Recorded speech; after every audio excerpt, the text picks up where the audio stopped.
Morning Juice. Sports, insight, and great storytelling.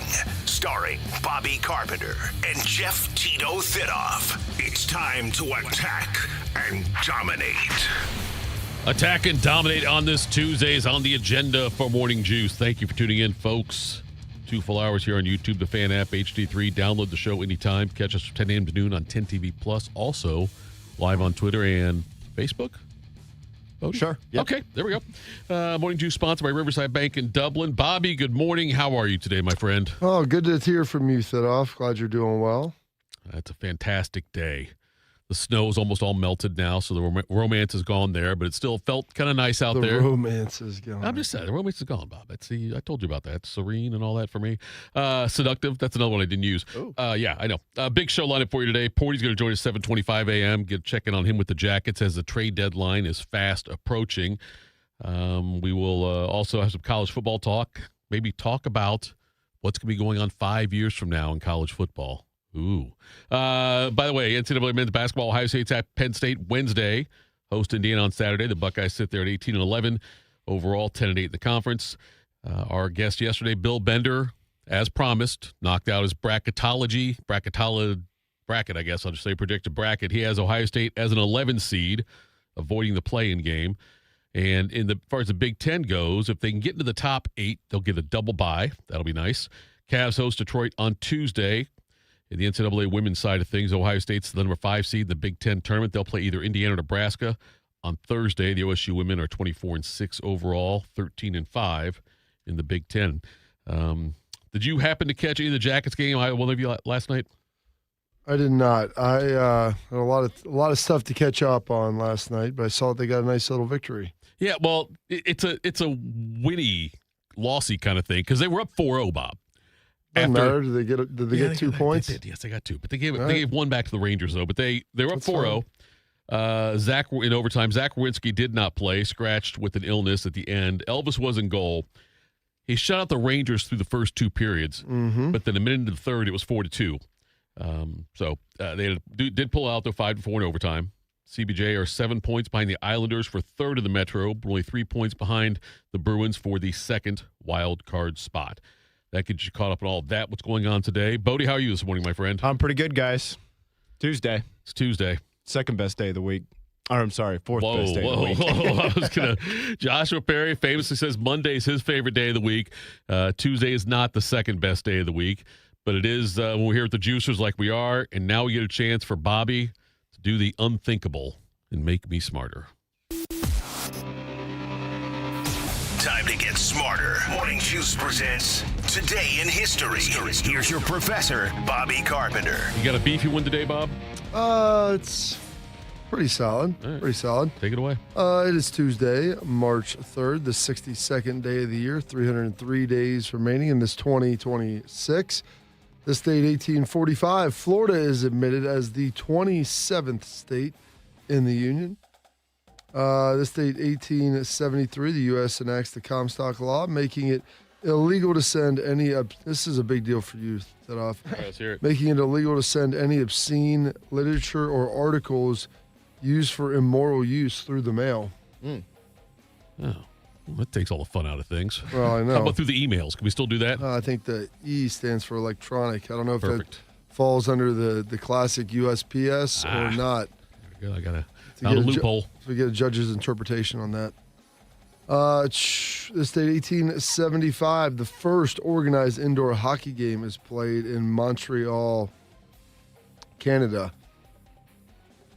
Seems pretty impressive they were able to get that done. What year was it? 1875. You would think, yes. But did they play a quick game before the ice melted? Like, they just get the ice Well, out there it's and no way. 1875. Yeah. I mean, I'm guessing they probably didn't have much heat in the building at that point. That's I don't know if they fair, had the full cooling mechanisms. 1891, the first federally protected forest is established, the Shoshone National Forest. I was going to say Wake. Wake Forest? Yeah, I don't know if that's quite the same. That's the Demon Deacons. But the Shoshone National Forest out there, I believe adjacent part of was originally part of Yellowstone. This date, 1923, the first time magazine issue is officially published. So that would make that, 103 years old now at this point. Yeah. It's got to be one of the longest running periodicals, if you will, in the United States. I would say it probably is, yes. 1931, the Star Spangled Banner is officially utilized as our national anthem and dedicated as that. Seems like it took a little while to get there. What the hell are they waiting on? I don't know. And I'm not sure. The certainty is if that was used before that and then they just finally made it official at that point. But that was in 1931. 1933, Mount Rushmore was officially dedicated. One of the iconic monuments in the United States. 1959, the Giants, San Francisco Giants, renamed their stadium Candlestick, which, do you know the history behind that? Behind why it's called Candlestick? Yeah. No, I don't know why it's called Candlestick. I don't either. I thought you might. You're I should. of all the old games you've watched there. My dad said that was one of his least favorite stadiums to play in. Once they got rid of the turf for the juice, went to the grass, and it was just a sod mess. But in 1965, the Temptations had a #1 hit with My Girl. I guess you said what can make me feel this way, my girl. There you go. Candlestick. Sorry, I didn't get to sing there because I was looking this up, but it was Candlestick Point was the area of San Francisco Bay where it was.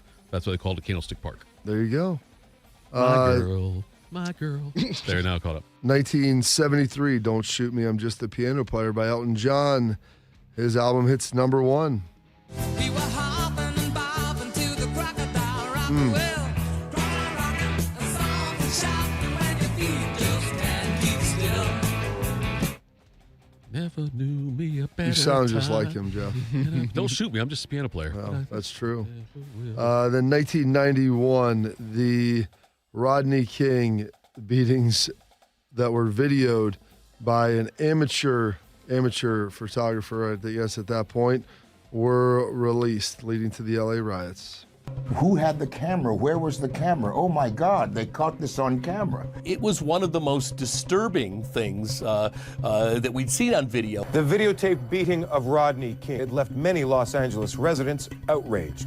It was like the first time we had actually seen it. So it was shocking, but at the same time, it was wonderful because now we Americans, we African Americans, we had evidence of our claims of, injustice and mistreatment.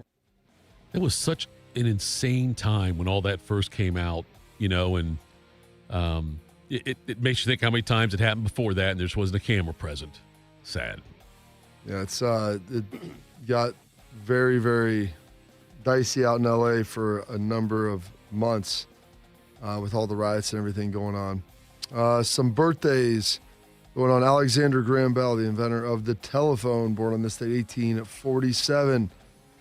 1882, Charles Ponzi. Hey. I don't know if he was the Fonzie. Oh, Ponzi. Sorry. Ponzi with a P.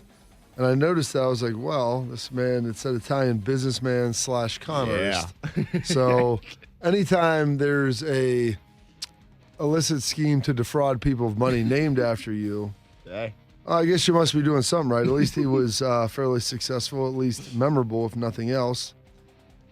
Jennifer Warren's turning 79 today. Her and Joe Cocker had the big hit. Joe Cocker. Cocker, sorry. Not Betty.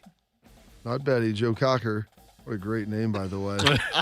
You brought her. He doesn't even know her. Up Where We Belong. Up where we belong. From the world below. We're going Eagles Fly. That's what I was doing with Eagles Fly. With Eagles Fly. Yeah. Joe Cocker, underrated. What movie is that from? What movie is that from? Oh, I'm sure I haven't seen it. Was that Officer and a Gentleman? Was that what that's from? That's the end of An Officer and a Gentleman. Yeah, that's what that. Old Richard Gere. Yeah. Hey, when the Rodney King stuff happened, how old were you? You were 9, maybe? 91? I was turning 9. I was 8 still. Did they talk about that in school? Do you remember that at all? Like, I don't- I mean, you were a little young, No, I guess. I don't Probably remember not. it ever really going. I'm sure it was addressed. But the thing was, it was like in the spring. A lot of the stuff happened like into the spring, into the summer. True. So it was like the end of the school year. I'm Yeah. sure if it would have been like going into the school year, maybe Yeah. it would have taken a bigger portion of it. But not that I remember. Yeah. The biggest thing I remember teachers dumping kids' desks. 'Cause they were so messy. Dumping desks? Oh yeah, On them or just, no? They'd okay. sit there and like, Flip it over? oh yeah, dump everything out of it on the floor. Did you go to military school? No, That seems intense. Well, you know what? The expectations But set I off. did- Expectations. Okay, thank you, Bob. Okay, let's go. Next thing. They didn't say go home and sit I know, naked on the that's couch and I watch knew it. Disney Thank movies. you very much. Thank you. My second grade teacher, Mrs. Heil, I'm guessing she's passed. She was older then. I see all this She stuff. was younger then. No, well, she was younger, obviously, but she was Yes. she was closer to retirement than she was at the beginning of her career at that point. Because I don't even think my youngest brother, she'd already retired by then. Mrs. Heil, though, she was. I enjoyed her. Some people didn't, but I did. It's just. But I did what I was supposed to do. Okay. You enjoyed class with her. Yeah, I was Thank 8 you. years old, Jeff. Bob, Get your mind out of the gutter. It's not in the gutter, Bob. It's I not in the always said gutter. I don't. All these young teachers now and everything that goes on with them. None of those teachers were they were not in my catalog. I saw somebody post after one of the more Bodie recent knows ones. what I'm talking about. He sees the stuff online. Well, it said like if it wasn't that your teachers weren't attractive, it's that you weren't. Is what why it never. You know what? The opportunity Maybe never that's- sprawded for you. That's like Dave Chappelle, how he never Yeah, got invited go to to the Diddy stuff. Diddy, yep. He's like, it just occurred to me that I was ugly. Right. Have you seen that with Dave Chappelle? Oh, it's It's so hysterical, his yeah. best It's stand-up. good, yeah. He said, I never got invited. And then I started thinking, Dave, what's wrong with you? I'm Then famous. it hit me. Right, I'm famous enough. I'm rich. Right. Never occurred to me that, Dave, you might be ugly. Right. Yes. Oh, it's good. One of the fastest men in American history, two-time All-Pro, USFL MVP, a Heisman Trophy winner, national champion. Helped build a couple of Dallas Cowboys Super Bowls. Herschel Walker turning 64.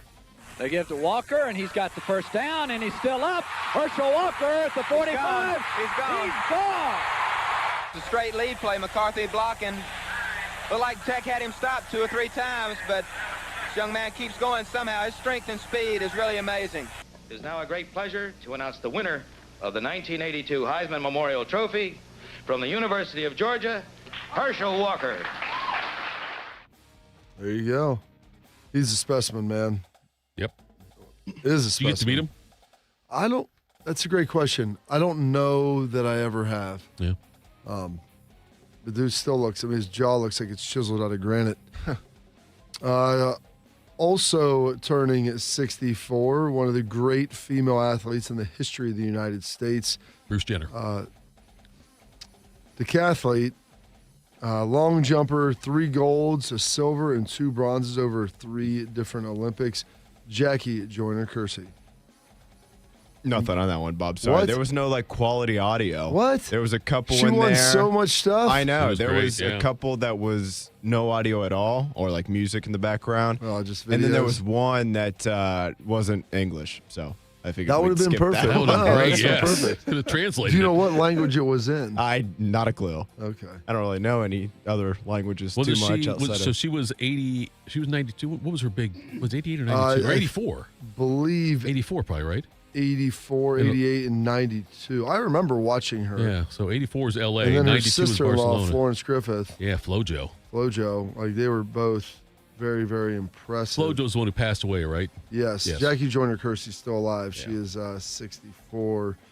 Let me pull that up because I didn't. She was at the very bottom, so I didn't write down all the different Olympics. But yeah, 80.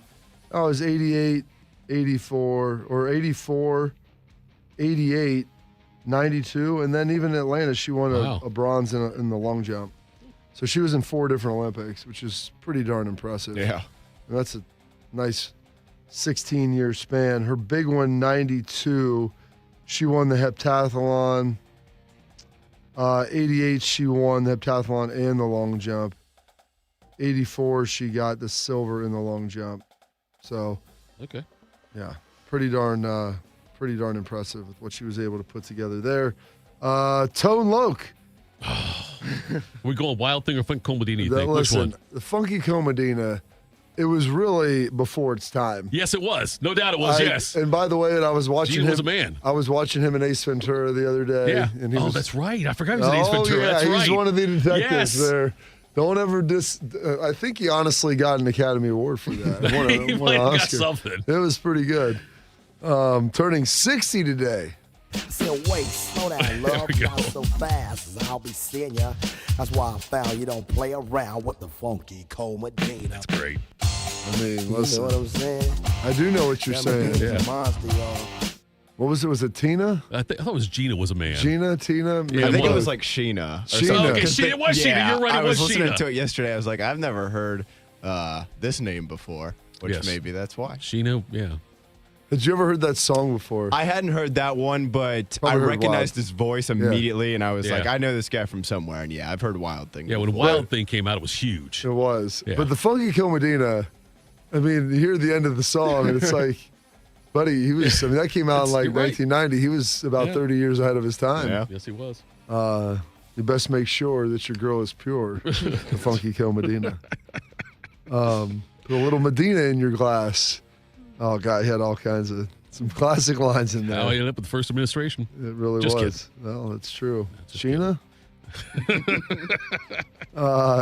Julie Bowen of Happy Gilmore, Modern Family, still gorgeous looking at 56 years old. First my dad, now Chubbs. Anybody I get close to dies. If I were you, I'd run. No, you can't blame yourself for this. I guess that alligator finally finished the job, huh? I'm gonna miss you, pal. I don't know how the hell I'm gonna play today. Just remember everything that he taught me. Congratulations, murderer. You killed a golf legend. Beat it, McGavin. You know what I'm gonna do? I'm gonna dedicate my performance at the Tour Championship to Chubb's memory. To hell with that. I'm playing for Chubbs. Nuh-uh. I called it first. Hey. You want to beat him? Beat him on the course. That's right. I'm gonna beat your ass on the course. Yeah, right. Grizzly Adams had a beard. Grizzly Adams did have a beard. Lee Trevino coming out of nowhere. So good. Shooters really made a career out of being shooter. Yeah. The That best pops up part all the is, time. have you ever seen when they sat down? I remember I can't remember his real name, but they talked. There's a little piece. I think we may have played it one year with Shark, or I think he was on maybe with Rich Eisen and talked like the little shooter thing. Yeah. That wasn't even scripted. That's right. I He remember you started saying, yeah. doing that Yes. and, like during the audition, and Sandler's like, "Yes, Yes. more of that, More of that. more of that, shooter." Like, so great. Oh, the best part is like him diving into Happy Gilmore too. Have you seen the second one? Yeah. I mean, his character in that is even better. Yeah. So great. So great. Jessica Biel of Seventh Heaven, many other things as well, turning 44 today. You don't like to go out on Valentine's Day? I hate it. Me too. It's my fault. I'm alone. I'm neurotic to the nth degree. I don't have time to work on myself because I'm too busy fixing everyone else. Right.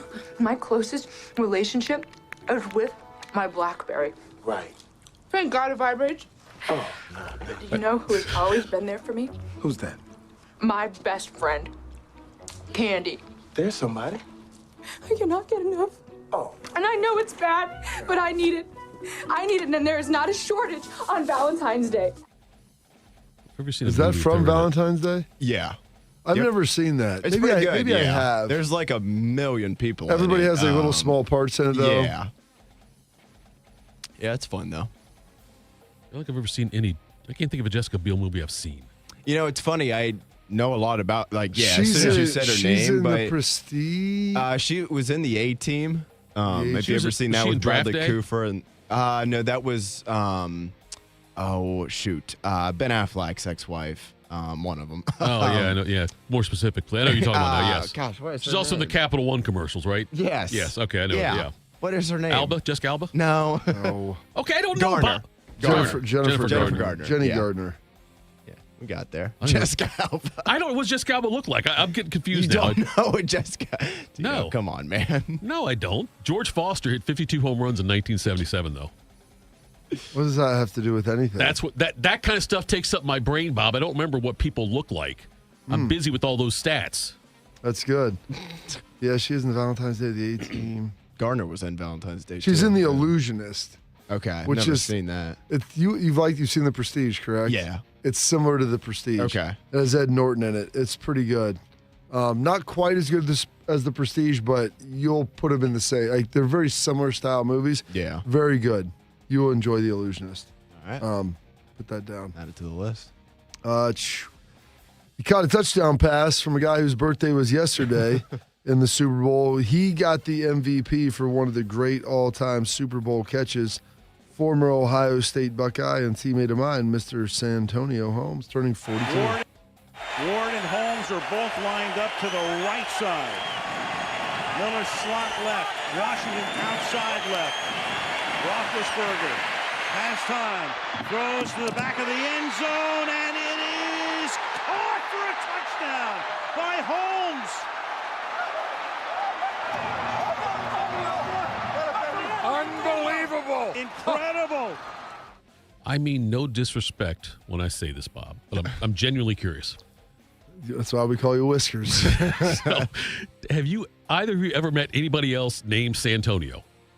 No, but I know Spurs. that I'd met somebody that people thought was called San Antonio. See, now my question was now. That would because also be the same guy. Sometime parents will name the child after where said child was conceived. Now, Charlotte was not born in Charlotte, just so you know. That's my daughter. But anyway, I wonder, was Santonio Holmes conceived in San Antonio, and that's why they named him Santonio? That's a different name altogether. I know, but you can't name your kid San Antonio Holmes. Why not? Well, because you could do things People, like, I heard people call him that on the broadcast. okay, that's fine. But I'm just saying, I wonder if is he from Texas? No, he's from Florida. He's from Glade Central. I'm quite certain Glade that he Central. probably had never left Glade Central until he came to Columbus. All right, I'm just curious about that. Just because Right since there I've on never met Lake Santonio. Okeechobee. Next time you see Santonio, can you ask him that? Ask if his parents hooked up in San Antonio before he was born. I think he's coaching somewhere now. Oh, yeah, I Central think you're State. right. Yeah, I think you're right. He is. He lives in Columbus for a long time. Yeah, he lived down in Pickerington. He lived by my uncle. Coaching somewhere now. Him and my uncle were like, they would talk. My uncle told me, he's like, your buddy Santonio came over. He was walking by the other day, or he saw him. I don't know, but they lived down the street, and my uncle was my mom's oldest brother. I think he's 86. I was like, what could my 86-year-old uncle be talking to Santonio about? Exactly. Yeah. It's very, very peculiar. We'll have to ask Austin Ward tomorrow where his parents conceived him. That's good. Maybe in Austin, Maybe Texas. in Austin, Texas, could be. New receivers coach. This was as of May last year, so assuming Central. it's still there. Central State Yeah, University. Look at that. Bob. Nailed it. See, Von Bell got a job too. Colorado. Yes, he's in Colorado. And this one was just for Bodie. Yes. Almost back.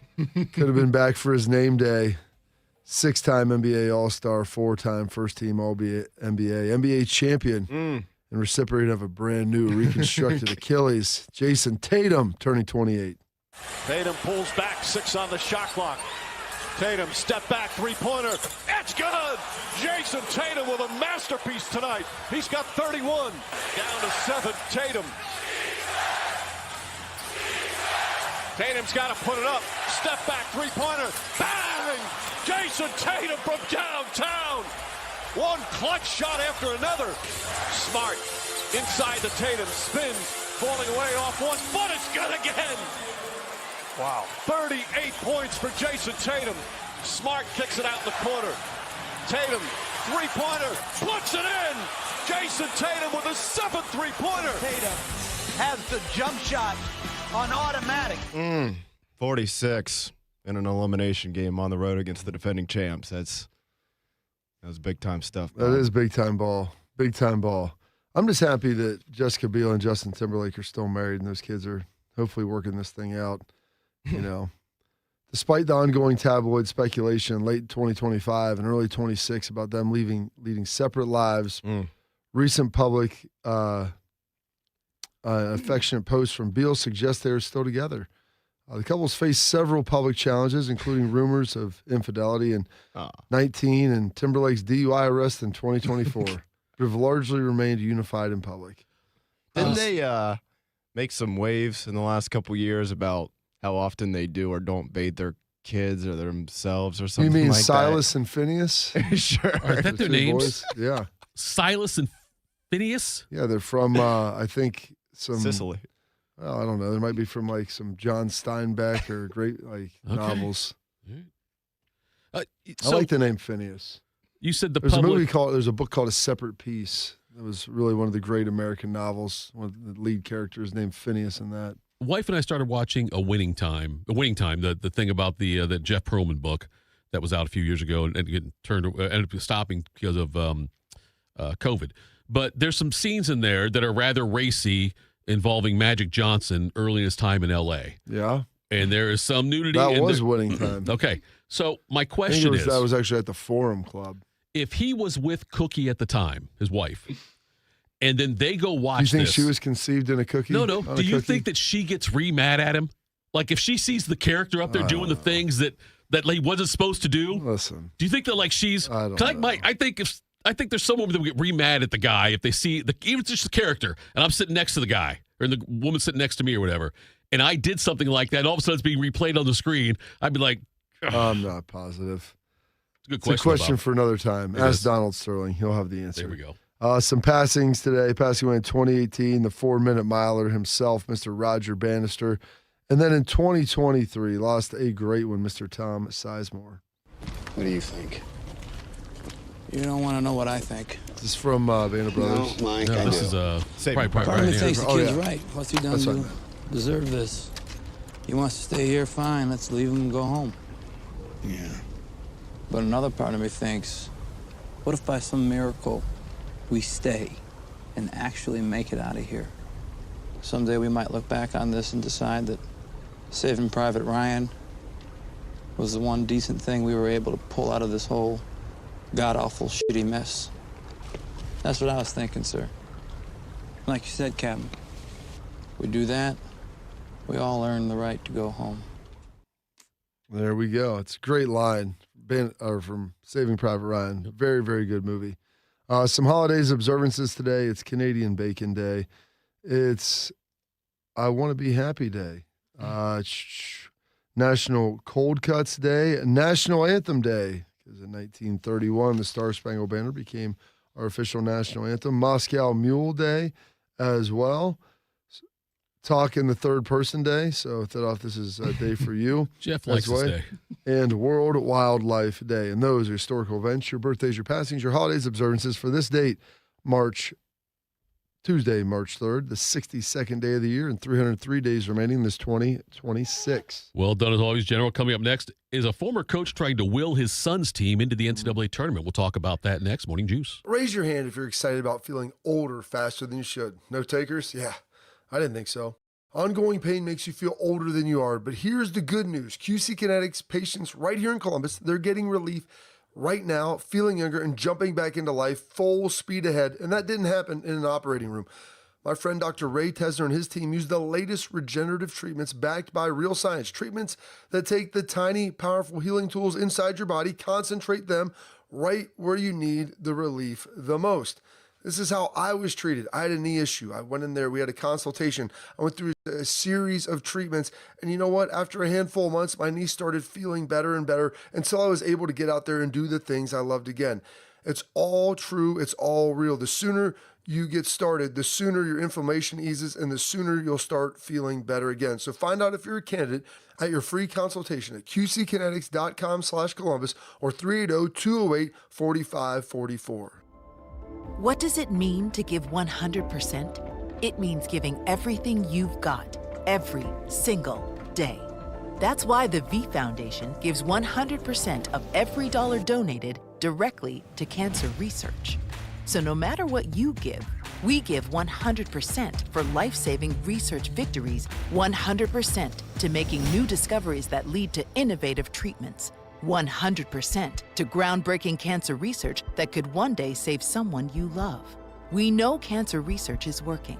Over the last 30 years, an estimated 4.5 million lives have been saved thanks to game-changing research breakthroughs.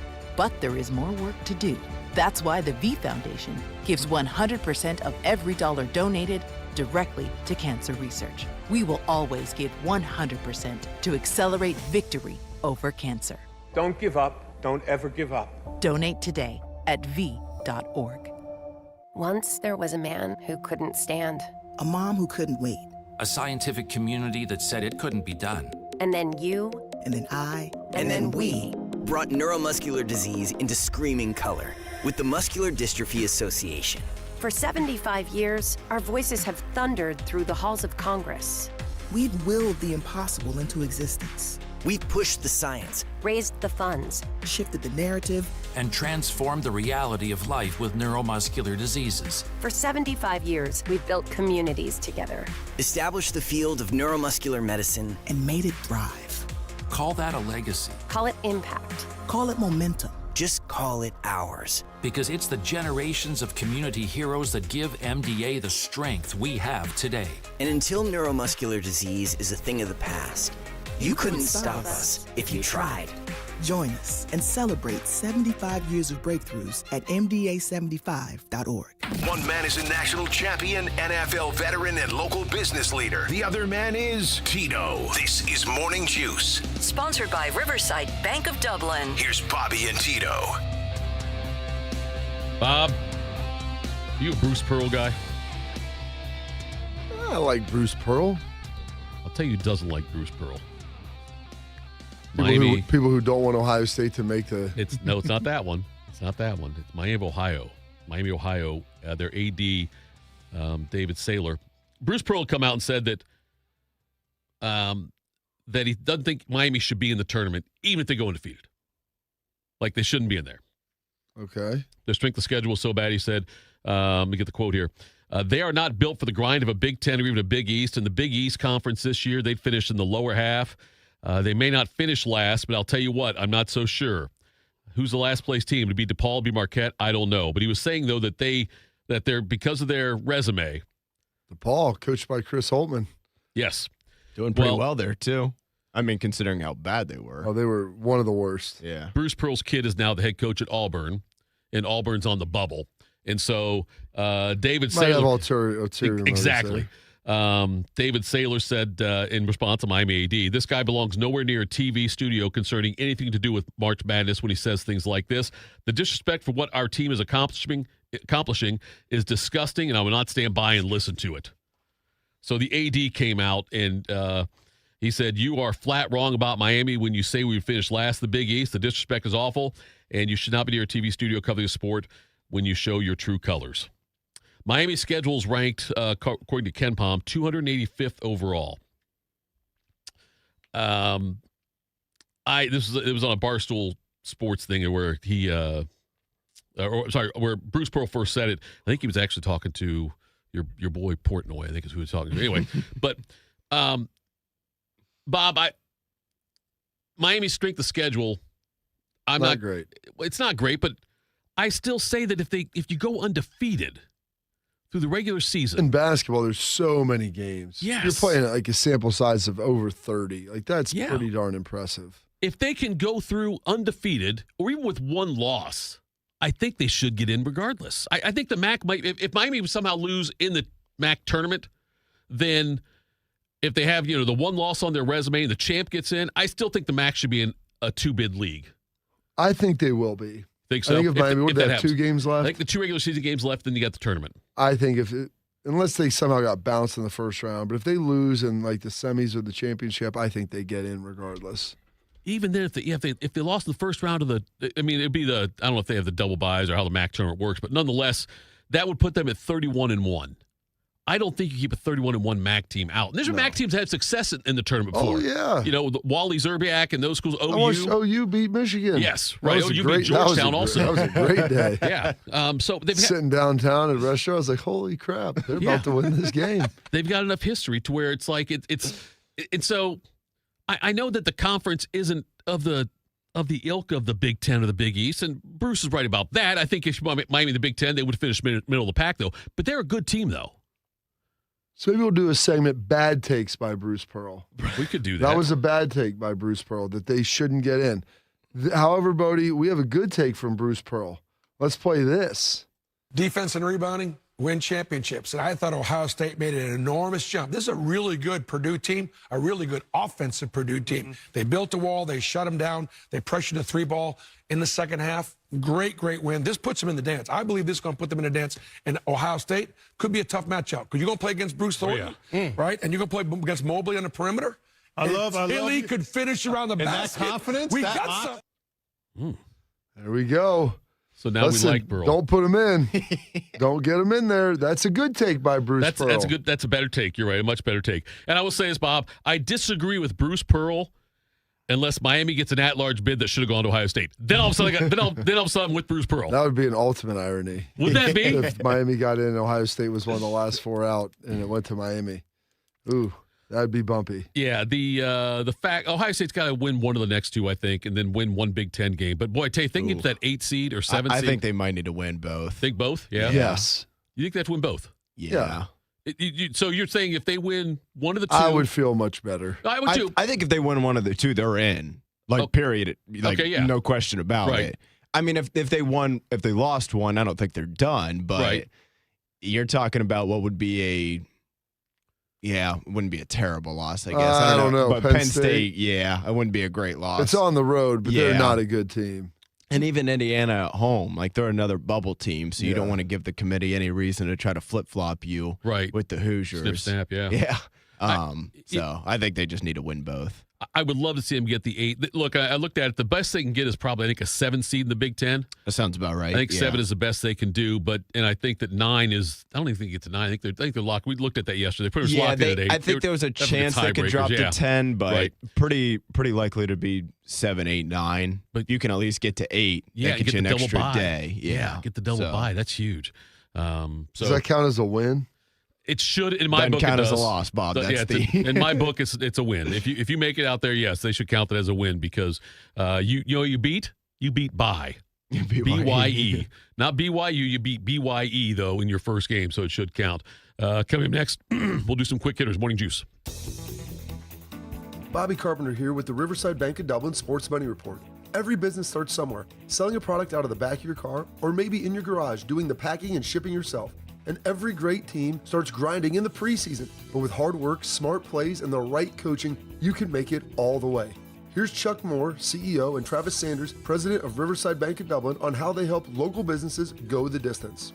At Riverside Bank of Dublin, our business lending team helps you take that next step. With equipment loans, real estate financing, and working capital, it helps you hit for power, not just for average. Thanks, Travis. Because in business, just like sports, the right support turns rookies into all-stars. It can mean the difference between what might have been and a championship team. We're Riverside Bank of Dublin, your winning team for business banking.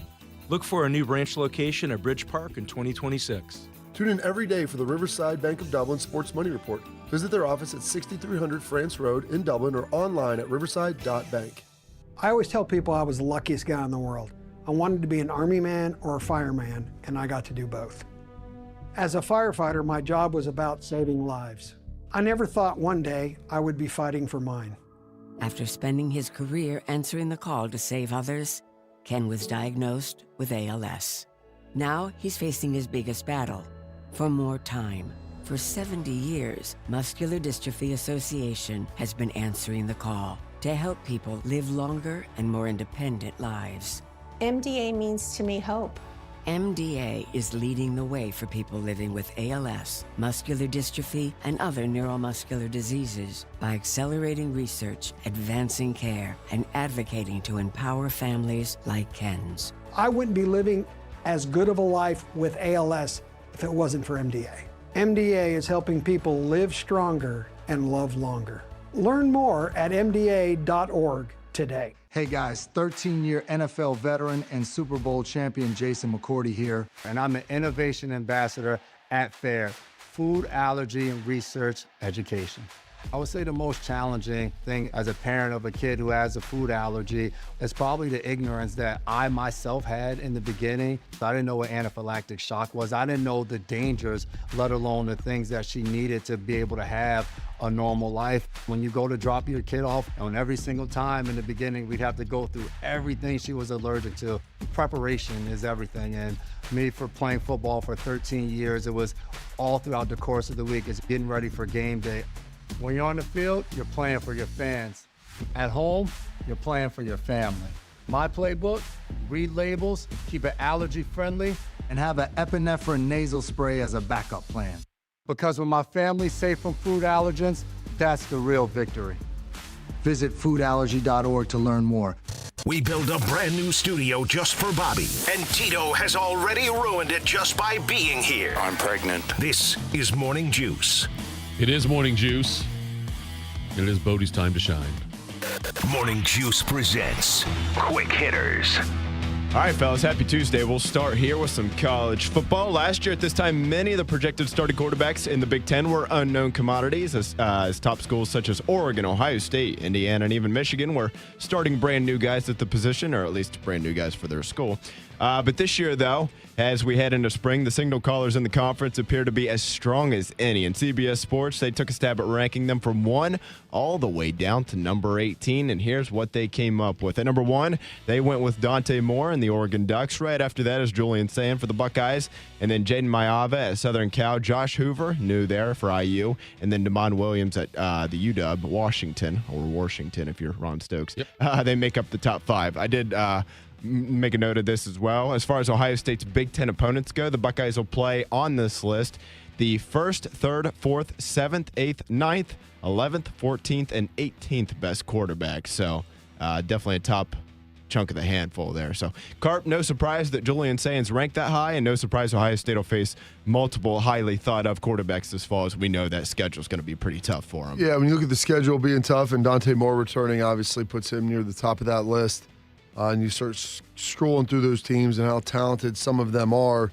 And it all starts with that quarterback position. So this Ohio State defense, they may have 4 first-round draft picks coming off of that defense and 8 guys, I believe, drafted the year prior.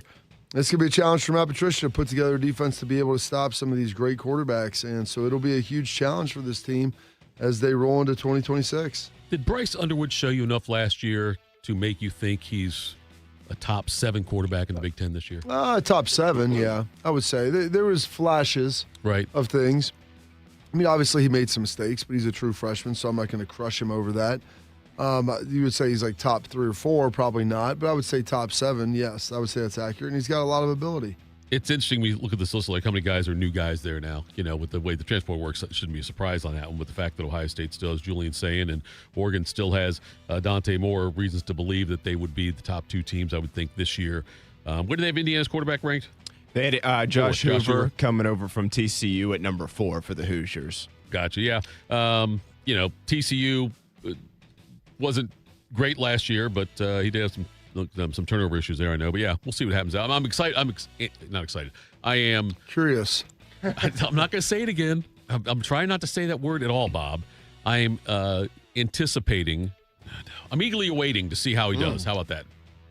Intriguing. Patiently waiting. There we go. Next up here, we know what the best rivalry in men's college basketball is. Of course, that would be Duke and North Carolina. Not only the best rivalry in the sport, maybe in all of sports, but how about for the rest of college basketball? The Athletic ranked the top 50 rivalries in men's hoops. In Ohio State, they had a pair of games make the list, but neither one of them were too high on the list, both right about the middle there. At number 26, they had Michigan State against Ohio State, and then a handful of spots ahead of that was number 20, Michigan and Ohio State. As far as the top 5 goes, you had Carolina Duke at number 1, followed by Kentucky against Louisville, Michigan against Michigan State, Indiana against Purdue, and then Syracuse against Georgetown.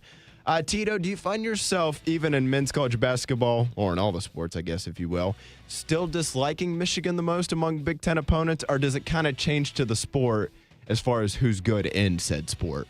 It changes to the sport unless there's another reason. Like, and I've said before how, I hated the Fab Five when they were playing. As I got older, I respected what they were able to do. But then when Juwan Howard coached there, I hated them again because of Juwan Howard. So it's stronger then, you know what I mean? Like at that point, and plus the fact he got into it with John Sanderson, the former Buckeye. But yeah, I don't. Ohio State, Indiana is always a big game for me personally, but I don't find many rivalries for Ohio State in this whole thing. Like Syracuse, Georgetown, yes. Duke, North Carolina, of course. Well, Syracuse, Georgetown, that's one that you've been locked in on here the last 5 years. No. But what I'm saying is, I like that's a rivalry I'm interested in following. I don't. So what's it been the last 5 years? I have no idea what it's been the last 5 years. You said you were interested in following it. I am, Bobby. Come on, Whiskers. It doesn't mean I remember all the results. I'm saying though because I remember. How many of the games have you watched the last 5 years? Probably Syracuse, Georgetown, none. Exactly, none. And I'm in that camp too. Okay, but when I hear Syracuse, Georgetown though. Yes, when I hear Syracuse, Georgetown, John Thompson ain't walking through that door. I know he's not. Neither is Ewing, and neither is Jim Boeheim. I get all that. But, like, whenever you get something There's like that coach that they said used to diddy the little kids either for Syracuse. Oh, wow. Who was that? And they have a guy in there that said there was, wasn't their assistant coach, sexually assaulting some... I don't know about that. Oh, yeah, I'm looking this up. Look that one up. But or don't, maybe. I don't know, Bob. Maybe I don't want to know the answer to that one. Do that on a personal computer. Every computer Bobby has is personal. The Syracuse, Georgetown, though, Georgetown, St. John's, Syracuse, St. John's, that whole group when they played, back in the early to mid '80s with the rivalries they had there, Villanova and all that. Yes, I can't. I admittedly, Bob, I don't follow them as close as I used to when I hear those games, though. Bernie Fine, longtime assistant, was fired at 2011 following allegations of sexual abuse. Well, allegations. Some of the ball boys, Bobby Davis, Mike Lang, accused of molesting them in the 80s and 90s. Jeez. Boom, what'd I tell you? I know. If there's things I remember, it's the illicit stuff. Bob, this may surprise you. I was glancing through a Sports Illustrated from 1994. Curiously looking at old Sports Illustrated. They had a thing in there where they were ranking the coaches. It might have been 95, 94, somewhere there. Anyway, but they polled other football coaches, college football coaches, and said, which coach would you most like your son to play for and least like your son to play for? Bobby Petrino won the least at the time. Yes, I know. What year was this? This was maybe it was earlier than that then, Bob. I'm trying to think, because it was Petrino. Where was it? Not Bobby Petrino. No, it wasn't Bobby Petrino. It was. I don't think he was head coach. It was him. It was the one who castrated the bull for the team. You remember that one? The motivational tactic? He tried to I told you. I remember the illicit stuff. He castrated a bull in front of his team to motivate them. A football coach? Yes. So, is that like Serrano's going to, Pedro Serrano's going to sacrifice a live chicken? Yes. Who was it, Bodie? I'm trying to see here. The same coach, by the way. Jackie Sherrill? Jackie Sherrill. Okay. Mississippi State? The same coach, Bobby. He's the one who also... Jackie Moon? When his team was on a bus ride going to a Corn game... dogs, Jackie. Corn dogs for all these people. He hired people to come on the bus with guns and act like it was a hijacking. Come on. He did. Or not hijacking. Listen, this is Michael Scott. This is next level. Yeah, I guess it would be a hijacking at that point. Find out about your team and what they're made of in high tense situations. Look him up. Look that one up too. But the ship's going down. Save yourself. It was bus jacking. They tried, and people came on a mask with guns and scared the hell out of the team. And it was all staged. Who did he pay to do that? Who was the coach that did that? Jackie Sherrill. Same one. Same guy. Yeah.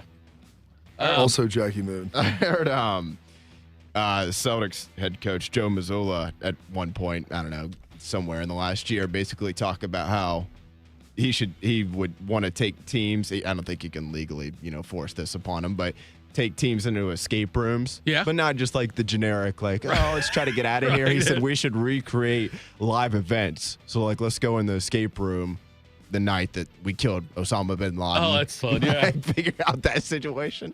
So, yeah, that's great. All right, Jackie Sherrill. Yeah, Jackie Sherrill, bus hostage situation, something like that. Let's see here. And I've got... do you see it on there? Not seeing nothing. Okay, no. I'll find it. I'll break. The other reason, Bob, that I brought it up is because the coach who got the most votes as far as wanted their son to play for them, was Joe Paterno.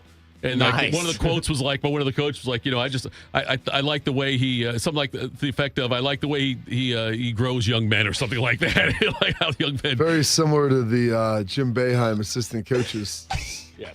Deal there. Yeah, that's one way of doing it. All right, Tito, you look that up. I'll keep rolling here on quick hitters. You just interrupt me when you got the good stuff. NFL draft news here, guys. How about this? With the 6th pick in the 2026 NFL draft, the Cleveland Browns select Ty Simpson, quarterback, Alabama. Is it possible? Well, NFL draft analyst Todd McShay certainly seems to think so. On the Up and Adams show with Kay Adams, McShay said the following after the combine, quote, he's already, I'm sorry, let me rephrase that there. McShay said following the combine, he's already starting to hear people say, quote, could he go as high as Cleveland? McShay would immediately follow that up by saying, quote, and I hope for Ty Simpson he does not become a Cleveland Brown. So McShay's not a believer in the Brownies. But nevertheless, Carp, the 6th pick, probably feels too rich for Simpson. The Browns also own the number 24th overall pick in the first round there. Don't know if he gets that far, maybe a trade down, or is it just like, let somebody else take Simpson there in the first round? I think he probably ends up going in the teens. I don't think he goes in the top 10. 6 feels a little rich to me. I could see him going. People talked about the Jets at 16 or somewhere in there. I want to say middle of the first round. That seems like his ceiling to me. Quarterbacks always get overdrafted. Yeah. I mean, don't mistake about it. They look at them and there is some sort of, they're enamored because if you get it right, it's great. So just keep volume shooting at it. But I can't imagine him going that high. I can't find that damn story. Don't worry, though. I found one about Jackie Sherrill paying private investigators as much as $10,000 to help Derek Tate fight rape charges in 1993. Stemmed from an on-campus incident involving their quarterback and 3 other players.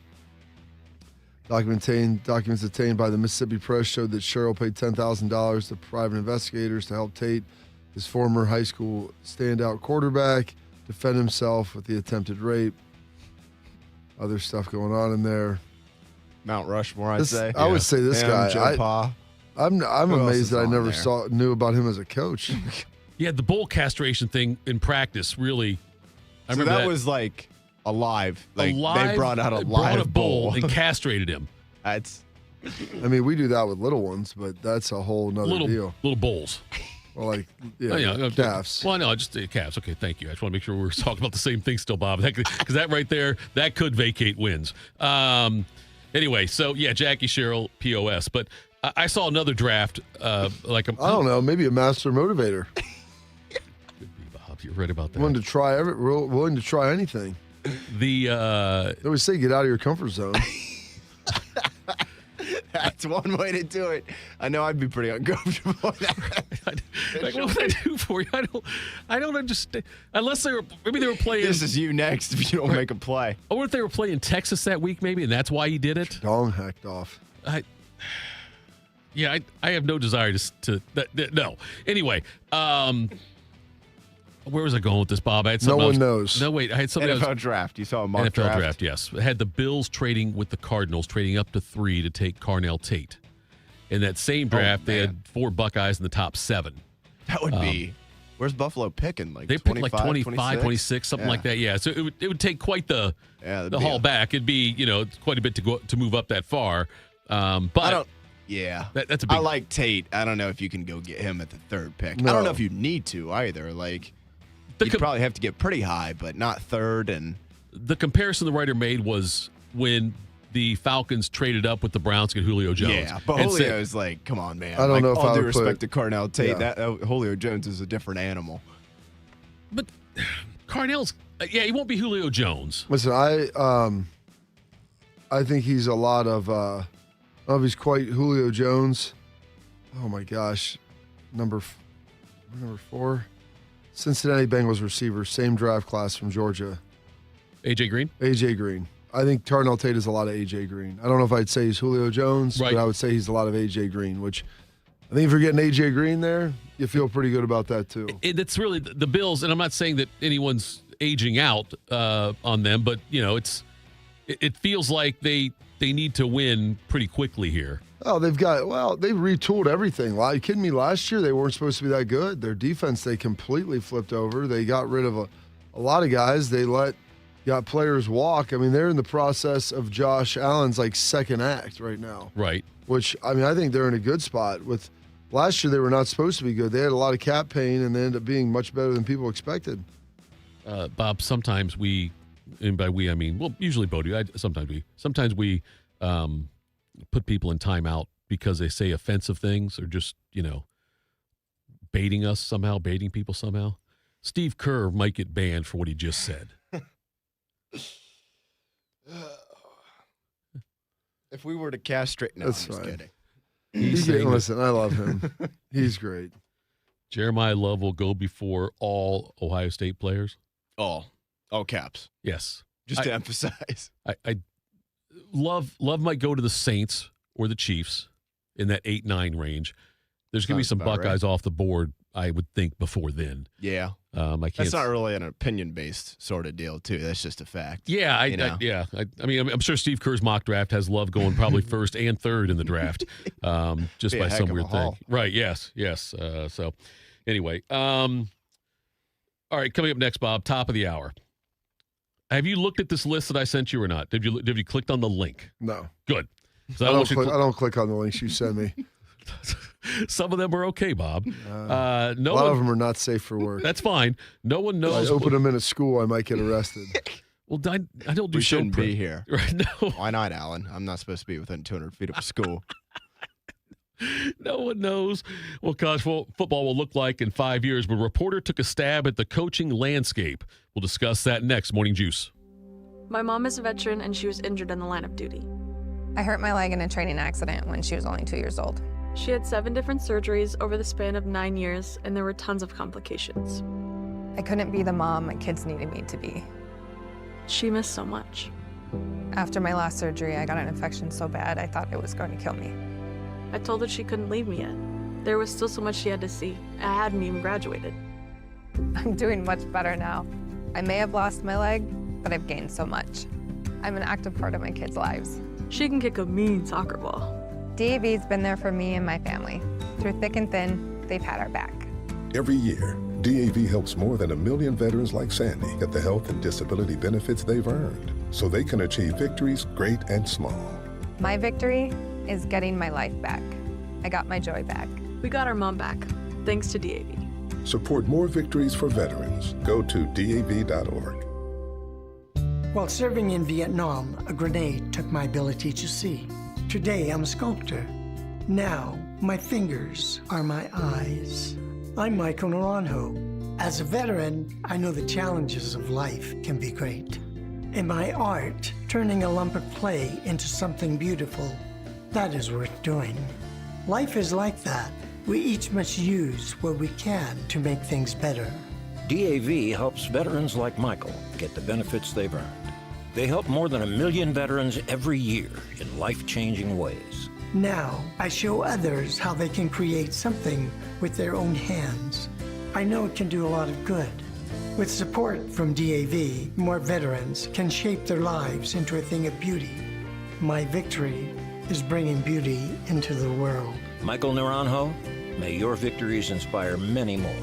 Support more victories for veterans. Go to DAV.org. Ms. Fernandez, what are those tiny things? Those are what we call amoebas. You can only see them through a microscope. Wow. Today's students are tomorrow's great thinkers and innovators. But right now, there's a funding crisis in public schools. Millions of kids go to schools that don't have funding for books, computers, and so much more just because of where they live. You can help change that. Donors Choose is a nonprofit that lets you support students and teachers in your community and beyond. You choose which supplies to support. You could provide first graders with pencils and paper, or other students with their first chapter books, help a music class get a guitar. You could even supply a classroom like mine with a science project. But what you're really giving is the moment that sparks a brighter tomorrow. To learn more, please visit DonorsChoose.org. That's DonorsChoose.org. Choose students. Shape the future. Proud to be your go-to sports addiction. WBNS, WBNS FM, HD3 Columbus. The Fan 3, Ohio sports destination. One man is a national champion, NFL veteran, and local business leader. The other man is Tito. This is Morning Juice. Sponsored by Riverside Bank of Dublin. Here's Bobby and Tito. Do you need a bank that truly values local business in this town? The opportunity to work alongside them as partners, whether you're a small business or a large operation, Riverside Bank of Dublin has the right tools for the job. Riverside Bank of Dublin has the experience of working right here in Central Ohio. They understand the business climate in our area and will help you reach your goals. So whether you need an SBA loan to get your business off the ground, a line of credit to keep your business running smoothly, or equipment financing to get your business up to scale, Riverside Bank will tailor a solution that fits your needs. Visit them at riverside.bank or stop in to get to know them at 6300 France Road. Riverside Bank of Dublin, member FDIC, equal housing lender. Ralph D. Russo is a writer for The Athletic. Yep. And first and foremost, anybody who, and you can think Stephen A. Smith or something like that, but anybody who puts their middle initial out there as part of like the normal title, a bit pretentious? No, Ralph's a good dude. You know Ralph? I meet with him when he comes in town. All right. So he went out, he did this article. It took a lot of time in it, obviously, but on who will be coaching what schools in college football among the Power Four in 5 years from now.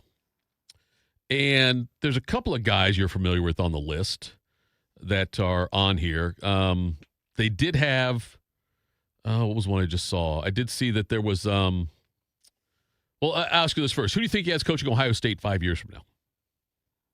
Ryan Day, maybe. He does not have Ryan Day on here. He 5 years. 5 years from now. It wouldn't. What's wild is 5 years from now, that would put him right on the cusp of being the second longest tenured head coach in Ohio State history. He'd pass Cooper. Cooper's here, what, 13? Yeah, 13. So this will be Ryan's eighth year? He'd be right there. So you're right there. Yep. Longer than Bruce, longer than Tress. I wouldn't say 50-50. I would be more optimistic than not that he would still be here after that, but you never know. His thought on this is put him that in his early 50s. He thinks that Day wins a second national title and gives the NFL another shot. So he thinks that's why he thinks Day would leave, as he would. All right, so I'm curious then. That's it. Who's me there? And Whisker. Why actually I am curious about this. Not like of who he would believe that it would be. I'm curious if he would go with Brian Hartline, since he just recently left, and saying like there's a presumption of success happening there at South Florida, and maybe he goes somewhere else and has success there. Would he lean into like a Luke Fickell, maybe a Marcus Freeman? Don't say it, Bob. Maybe a Don't Marcus Freeman. That. Shut your mouth. You haven't named him yet. You're on the right track, though. Well, I was getting to him last because I'm assuming that you guys are probably looking at James Laurinaitis. That's who he has in there, yes. Yeah, that's what that would be the assumption. And maybe that's right. I'm not sure. I think there's a good chance that if things would go according to plan, and let's say Matt Patricia's here for 3 or 4 more years, and James becomes a D coordinator then after that, and things go well, and Ryan leaves 5, 6, 7 years. I mean, can I see that happening? Absolutely. He has Brian Hartline at an SEC school. Does it matter which one? I think it's interesting. Is it one of the ones you would say are in the top half? No. I wouldn't say it. We got like South Carolina? No, Kentucky. Okay. No, definitely not top half. No, not top half. No. He's got Hartline going there. He does not have Fick at Wisconsin, where he does have him with a Power 4 job. Notre Dame, after Marcus goes to the NFL. He's got him going back to Cincinnati. As he called the second tour. Yeah, second tour of that one right there. In the Big Ten, though, let me see if I can find this here for you. I mean, Cincinnati might be a better job right now than Wisconsin. Oh, wow. Let me think about that one. Cincinnati. It sounded ridiculous coming out of your lips there, off your lips there, Bob, but I think it might be right. I'm curious. Well, Whiskers. I want to see. Well, I want to see how much Ohio or Wisconsin spends in NIL and their commitment over the next year or two. He's got another transfer right now, in, right? Yes. Yeah. But at this moment, I think that they've leaned in more to it, but they have not at all yet prior. So we'll see the type of success. If they can get to 8 wins, I think that, things are working. It might end up working out there better than maybe we had thought. If not, then that's a whole other issue entirely. He's got Cignetti and Bielema staying in their places, Indiana and Illinois, respectively. I think that might be Cignetti. So it'd be 5 more.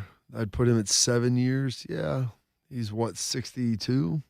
I think so, yeah. Yeah, I could see that. I could see Burt Bielema. He's been enough places that I think he might realize that this is a good spot for him and just ride this thing out. Arkansas was probably, I don't want to say humbling, but uncomfortable for him. Yeah. You know what I mean? Like he thought he'd go there and Bielema was just built to be a Big Ten coach, it feels like. You know what I mean? Well, some of it's just fit with personality and everything and the resources and how you build teams and like unrealistic expectations for what they wanted at Arkansas. So, yeah, I mean, there's a lot of tentacles to that. At Iowa, Kirk Ferentz, we don't know if Ferentz will be alive in 5 years from now. He'd be 76. He looks like he's in great shape. That's fine. He'd be 76 at the start of the 2030 season. And they Who lives longer, Kirk Ferentz or Jeff Thitoff? Wait, you mean as far as like who? Like, do I live more years than he lives, or do I die before him? Like, which one dies first? Okay. No, I'm saying, like, if he gets 76 and dies. Who lives more years? Who lives more years? Oh, probably Kirk Ferentz. I think if I get to 70. That'd be a good parlay. You could do who lives more years, but then also who dies first. Because I think he might be on the both. You might get some good odds on him because he's probably 10 years older than you. Call up your highness and see what. Yeah, that's right. See the odds are on that one. You probably got it. Okay, so Ferentz right now is now he's 71. So he is 17 years, almost really 16, I guess. He'll be 55 next month. So let's say he's 16 years older than me. All right. So if I live to 70, that would give me 15 more years. Him to live to 70, or him to live 15 more years would take him to 86. I feel like he's a guy that would make 86. Then now that would really be when the race started. Yeah. You at 70, him at 86. And by living. I mean, heart beating. Okay, heart beating. Okay, I want to say. So, like, if I get it put in my will that, hey, the whole pull the plug thing, if I say don't pull the plug until Ferentz dies, is that an option on the insurance? Like on the, would they write that in as like a rider on the medical form? I don't know if Heather would subscribe to that. Although Heather would trip over the cord on accident, she would say. DNR. Yeah, right. Oh, that's that's the bracelet she got me. A DNR one. Next time, every time I go out and do anything physical. That's a tattoo. That's a DNR. It's on the small of my back. Iowa's got LeVar Woods, Michigan State special teams coach, taking over there. That's his projection. How about LeVar Burton? He'll be coaching the Hornets. Maryland, he's got Mike Locksley there now, obviously, but DeAnton Lynn, the Penn State defensive coordinator, taking over. I could see that. Lynn, the under Matt Campbell now over there at Penn State. Michigan, he's got Bob Chesney taking over. Can he? Oh, out of so he just went to UCLA? Yeah, UCLA head coach. We'll see. If he has success there, then maybe. If not, he'd be getting fired. He's got Pat Fitzgerald not lasting 5 years. I think it's Max Bulla. So it'd be kind of a James Laurinaitis situation. Could, yeah. Is Max Bulla on the staff there right now? Yes, he is. Yeah, he just went there this offseason. Okay, I was gonna say, I thought that I had seen that. He's got PJ Fleck moving on somewhere else. I'll find out where that was on the list. I don't know, Bodie, if you look at it. He's got Fleck coaching somewhere else, though. But where did he row his boat to? I want to say it was UCLA. Oh. Let me double check on that West, one. young man. Check on that one. Yeah, he's got PJ Fleck. More space than just the Great Lakes. Yes. Ocean. He's got Bryant Haynes, Indiana DC, taking over for Fleck. He's got Jake Dickert, Wake Forest head coach, taking over for Matt Rule at Nebraska. What are you laughing about, Bodie? I don't know. There's another Joe Cocker joke. I hadn't heard of that name before. Yes. David. I like it. He's got, what's it? Look at that. David Blaine. David Blaine, yes. At Oregon, he's still got Lanning staying there. Penn State still Campbell. Odom still at Purdue. He's got Anthony. Odom still at Purdue that'd be impressive. A miracle. Because that means he hasn't just been that bad. Yeah. He has Lincoln Not Riley. that he's bad. I think it's just hard to win there. He has Lincoln Riley out at USC. That doesn't surprise me. And Kalen DeBoer. Oh. From Alabama, the new head coach. Over there. So who's he got at Bama then? John Sumrall, the current Florida head coach. Yeah. That is interesting. To leave Florida and Do go you to think Alabama? that he's that good that he left Florida, or he was that bad that fast that he left, got another job, was there for a year or two, and then bounced to Bama? I could see. And is Bama a better job than Florida at this point in time? Well, look, you know more about the financial stuff of that, all the money they have, Bob, to spend on different things. And from what I've gleaned from you, Alabama doesn't have as deep pockets. No, Florida, I think, in the SEC is far better positioned than Alabama, at least as per my knowledge. Your boy at Auburn, he still has them there. Has him there. Golish. Yep. He still has a Golish there. He's got Fish taking over, Jed Fish taking over at Florida then. Still has Kirby at Georgia. Still has Lane at LSU. I don't know about that. We'll see how that right there works out. I was told that Lane was taking over the Ayatollah. He could be, Bob. That could I saw very well this be. post that he was growing his beard, and he said his last thing, he wanted to thank Tiger Nation for the last 3 months. He was happy to accept the job over there. Wouldn't surprise He's their me. 50th choice. The other 49 guys didn't make it. Make it out of that. Through the interview process or alive? Yes. Well, Yes. Maybe a little of both. Eli Drinkwitz at Oklahoma. He's got Charlie Weiss Jr. at Ole Miss. Who do you think the people at Ole Miss dislike more, the Ayatollah or Lane Kiffin? There's your poll question right there, Bob. That's a great poll question there. And that goes across. Will Lane everything. Kiffin be more hated as the Ayatollah or the LSU head coach? As for Ole Miss fans. He's got Marcus Freeman moving on to the NFL. Okay. What it says I is thought maybe to the afterlife. We're going to assume that Freeman's NFL chatter becomes a reality in the next 4 years. Let's not assume that. That's no fun. He thinks Mike Elko, the Texas A&M head coach, would be taking over that job. Yeah, if you had said, I would throw multiple former coordinators in that bucket there. Tommy Reese. Reese. What are your thoughts about Clark Lee or Mike Elko? Brian Kelly coming back? I just shut down the program. Just like Fick returning back to Cincinnati. Brian Kelly and his I think I'm good. I don't know. Is he good, though? I think. I got tap out on that one. He's got OC from Indiana, Mike Shanahan, taking over at Pitt for Pat Narduzzi. What else you got us listed? I thought was always interesting. Still had Franklin at Virginia Tech. I'm sure on that. I would be surprised. Vince Karras, the Syracuse defensive coordinator. Yeah. Is that from the Larry Karras family from Mount Union? It's a great question. Unknown. Oh, I'm sorry. It says it in there. It does say it in. No, it says right here. Sorry, I just found. He won 2 Division III national titles as head coach at Mount Union after taking over for his Hall of Fame father Larry. So I guess that would be a yes. That'd be that one, yes. He is Syracuse defensive coordinator. He said he had a good run as Toledo's defensive coordinator, and he'll be a head coach. So they've got him going to Wake Forest. Who else? There's one more here I wanted to get to. Oh, he's got Jason Beck, Michigan offensive coordinator, taking over at BYU. But this is the other one. Colorado new head coach. Oh, Coach Prime Jr. Is that because Deion moved on? Lost his foot? Says lucky Deion's foot? I'll tell you what it says here. Von Bell? I'm going to give rapidly you ascends. I'm going to give you the first lines in this story. Okay. And I want you to see if I can guess who the it is. name. Yes. I like this. I like these games. We need music for this. Good luck forecasting when and how Sanders' time in Boulder will end. Colorado has a new AD in Fernando Lovo, who has strong ties to Urban Meyer. That's how he came up with this name of the next Colorado head coach in 2030. There we go. I don't think it's Urban Meyer then. It's not Urban Meyer. He wouldn't have mentioned Urban. So we're looking at an Urban assistant. You're looking at somebody with ties to Urban. Somebody you can tie back to Urban. Oh, is it someone who's worked for him before then? I got a name after you guess, Bob. I don't think he's worked for him as a coach. I think he may have worked for him as a player. Yep, that's maybe has a lot of school records for Ohio State. No, JT Barrett, not JT Barrett. That's what I was thinking. Tim Tebow, not Tim Tebow, but he is Aaron Hernandez. That would be controversial. That would really that'd like the FloJo story in the Dispatch. We'd run it the next day. He had a couple of really good moments at Ohio State, but was not a Kenny Guyton. Kenny Guyton. Oh. That's who he's got there. Current Wisconsin quarterbacks coach. Okay, there you go. Smooth jazz, Kenny Guyton. Still, I think that Hernandez piece, that might be the way to go. If he would heck of a hire. If he would lose to Aaron Hernandez in the coaching race for that, then I would think that'd be time to pack it in. That'd be a surprise. He's got Brent Venables, by the way, going to Oklahoma State. Oh.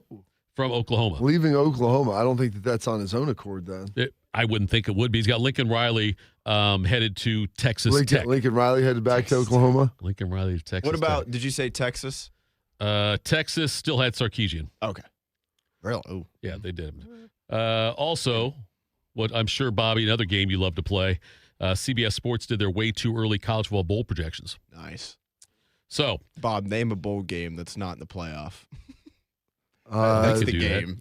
The Detroit Little Caesars Bowl. There we go. All right. Is that one dead? Yep. Bahamas Bowl, also dead. L.A. Bowl, dead. also known as the Gronk Bowl. Yeah, before that, the Snoop Dogg Bowl, right? Was that Snoop Dogg first? I and then think so. So I'm curious. God, I've got to go see like a hypnotist about that. Yeah, about that. A hypnotist. Who do you think the top 4 playoff teams are according to their projections? Seeded 1 through 4. Just give me the names. You don't have to give them in order. Oregon. Oregon's not among the top 4. Ooh. Texas. Texas is second. Ohio State. Ohio State not in the top 4.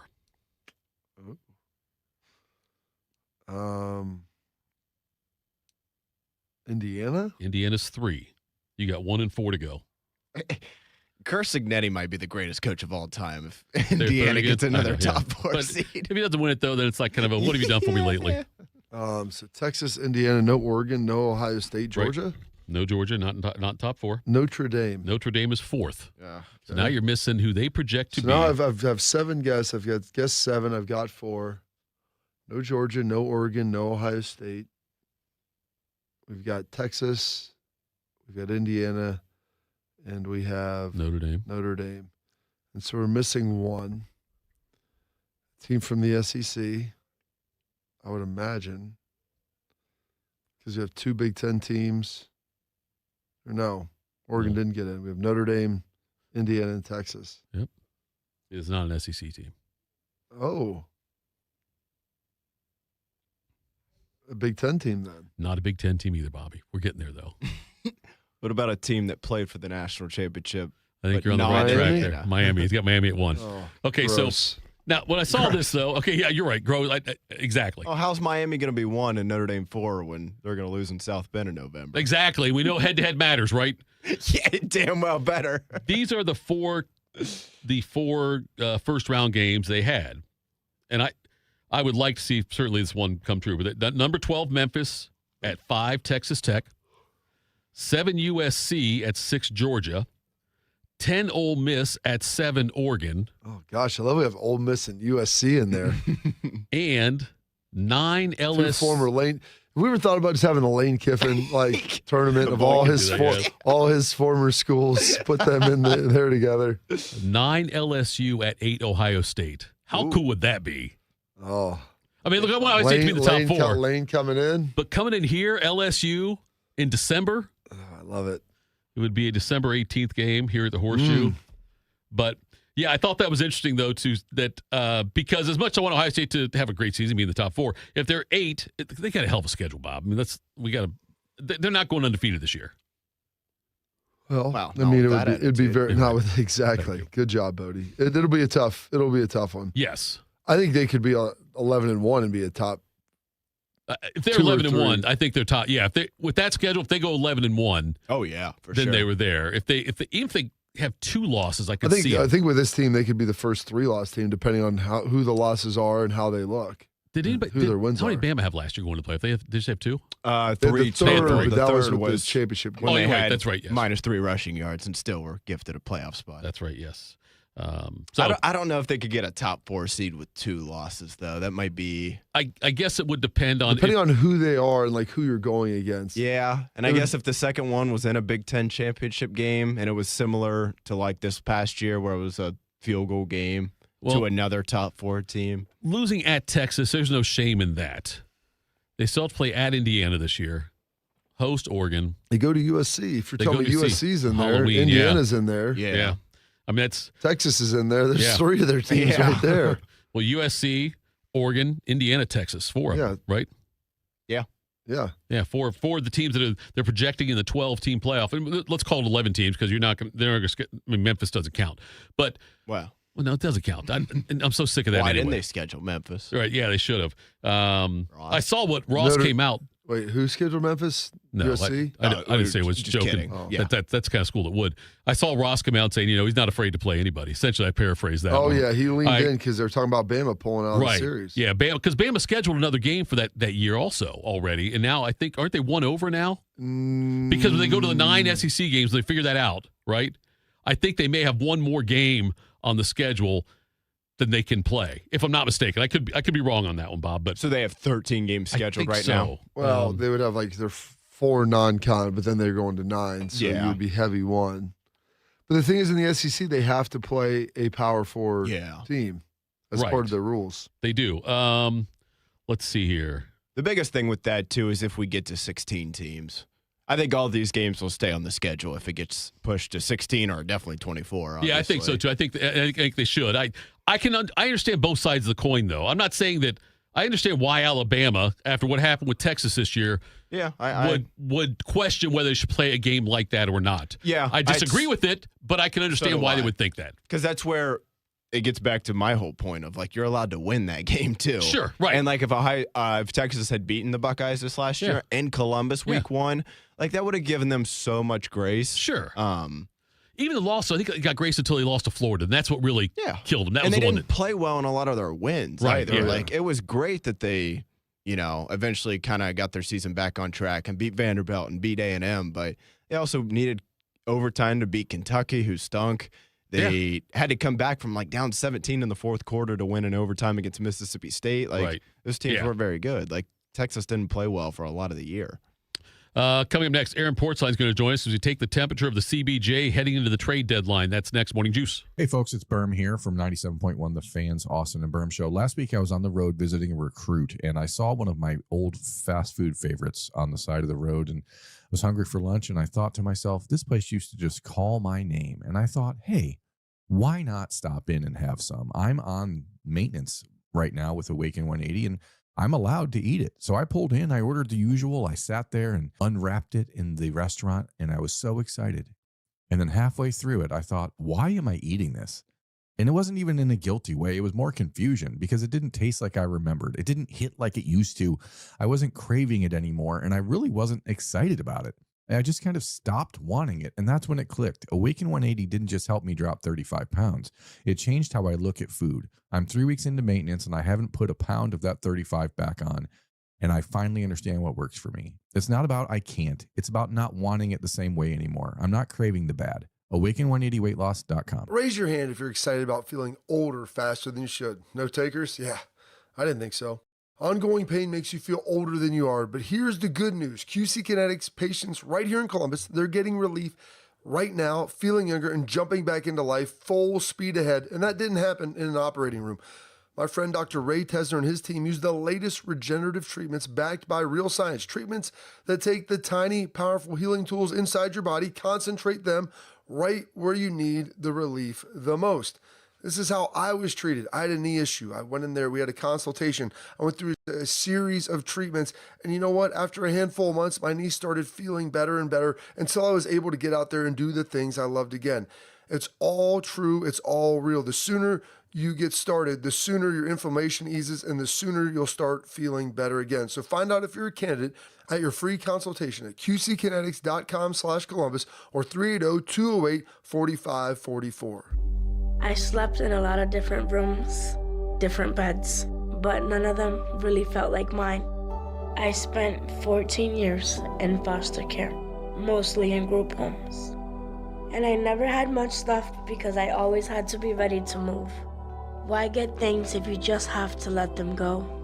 There are more than 100,000 children in foster care waiting to be adopted. The Dave Thomas Foundation for Adoption is working to help find them a forever family and a permanent home of their own. Now I have my own room with walls that tell my story. I love hanging out in here. I play dress up with my sisters and I sing and make videos. But the best part, knowing I'll always have a place to go and a family that loves and supports me. If you have room in your home or your heart, see how you can help at davethomasfoundation.org. Attack and dominate. You're locked into Morning Juice. Sponsored by Riverside Bank of Dublin. Here's Bobby and Tito. Morning Juice. Time to talk to our good friend Aaron Portzline from The Athletic. Good morning, Porty. Thank you for getting up early. Well, you're already up. I don't know why I said that. It's not that early. It's the second segment of the program. You slept in. Last night's game, Elvis looked great for, 2 periods. And then that rough start there in the third period. Do you put that more on Elvis or more on the defense? I would say collective, but in this game, in this particular game, I would say it's all over the ice, especially in front of Elvis. Something we have not seen under Rick Bowness, just complete retreat, complete panic at times. Plus, they got it together a little bit in the middle of the third, but then the 4-3 goal, you just go, okay, when's the 4-4 happening? Because it's happening. You can just feel it. But they were able to rescue it in overtime and get 2 points. So it's really not a big deal in hindsight, but you wonder if that plants another seed that will be with them if they have another third period lead or when they next have a third period lead. So, they picked up 3 points, I believe, in their last two. I mean, where are we at with this team? Obviously, the East is just a log jam there right in the middle. I mean, is this, with what you've seen so far, and obviously after the coaching change, there's a lot of momentum still, even after the Olympic break. Do you feel like this is a playoff team? Does the franchise feel like this is a playoff team? I think they do. I think the general manager is now looking directly at the wild card spot. I don't think you worry about the Metro. I think all of it's still within reach. There's still 24 games to go here. The Jackets have more games to play than some other teams do. But 3 points back of the wild card, unless these next two games go off the rails, and the Bruins should win a couple and really expand that, I think you're looking at a team at the trade deadline that maybe is not an aggressive buyer, but most certainly is not selling off their UFA players. And some of those are the big names, right? Charlie Coyle, Boone Jenner, Mason Marchment. I don't see him selling those players if they stay where they are, which is in the hunt, lurking right there, 3 points behind the Bruins for the wild card spot. Aaron Portzline from The Athletic joins us here on the Bryant Heating and Cooling Systems Fan Guest Hotline. Porty, so when, trade deadline is Friday, so you said you don't think the Jackets are selling off the UFAs. What are realistic targets for them, and then what kind of assets do you think they'd be willing to move to acquire some of said targets? Yeah, so they've got a lot of what Don Waddell likes to call draft capital. Certainly don't see them moving a first-round draft pick. But they could if it's a player that has existing term. I don't think he's going to give it up for a rental. I could see some second or third round picks being moved. I think they've got some prospects. The one player that's been parked in the minors that other teams have shown interest in is Luca Del Bel Belouz. He's kind of parked behind a center depth chart like the Blue Jackets have never had before. So you think of pieces, parts like that. One name to keep in mind, I think his preference would be to play with his brother in Minnesota. I think his second preference would be to play in the playoffs again, take a run at the Cup, and that's Nick Foligno, who is known well to people here, of course, former Blue Jackets captain, building a home in Upper Arlington. Hasn't decided if he's retiring yet. This could be his swan song, but he is for sure going to be on the move at the trade deadline, and Columbus should be seen as a possible destination. So where do you think this team is at, Porty, in their, I guess it's not even team, this franchise with this pseudo rebuild? Obviously last year comes up just short of the playoffs with everything that happened, and then you hire a new coach, fire a new coach, all in the same year. Oh, yeah. But they seem to be trending in the right direction. I know you said they don't want to obviously part with some of that draft capital, but does it feel like that they've developed the base that they'll be able to build around? Like you mentioned, obviously depth at the center, which is something they've never really had. It seems like almost over the last 20 years. Like, are you optimistic and bullish about where they can be this year, and then obviously parlaying this, even not looking ahead, but parlaying this into future growth? Yeah, well, so it's two questions within one as I see it. I think this team is competitive. I think this team deserves a chance to go for the playoffs. I think they could be a difficult team to play in the playoffs because of their size, their physicality, and their depth. But those are the today players in this roster.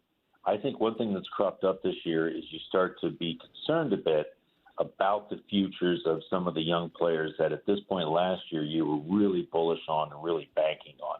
Kent Johnson has struggled. Healthy stretch again last night.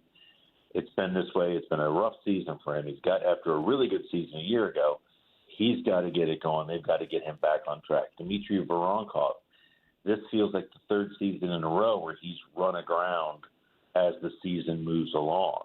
This is not a fourth-line player. Should not be a fourth-line player. The combativeness that we were told to expect when he came from Russia just hasn't been there. People who know more about this game than I say it's foot speed, it's energy, it's conditioning. He can't get to the hits to make them like he could in Russia. So some question marks among their younger players. Is Cole Sillinger going to be a scorer?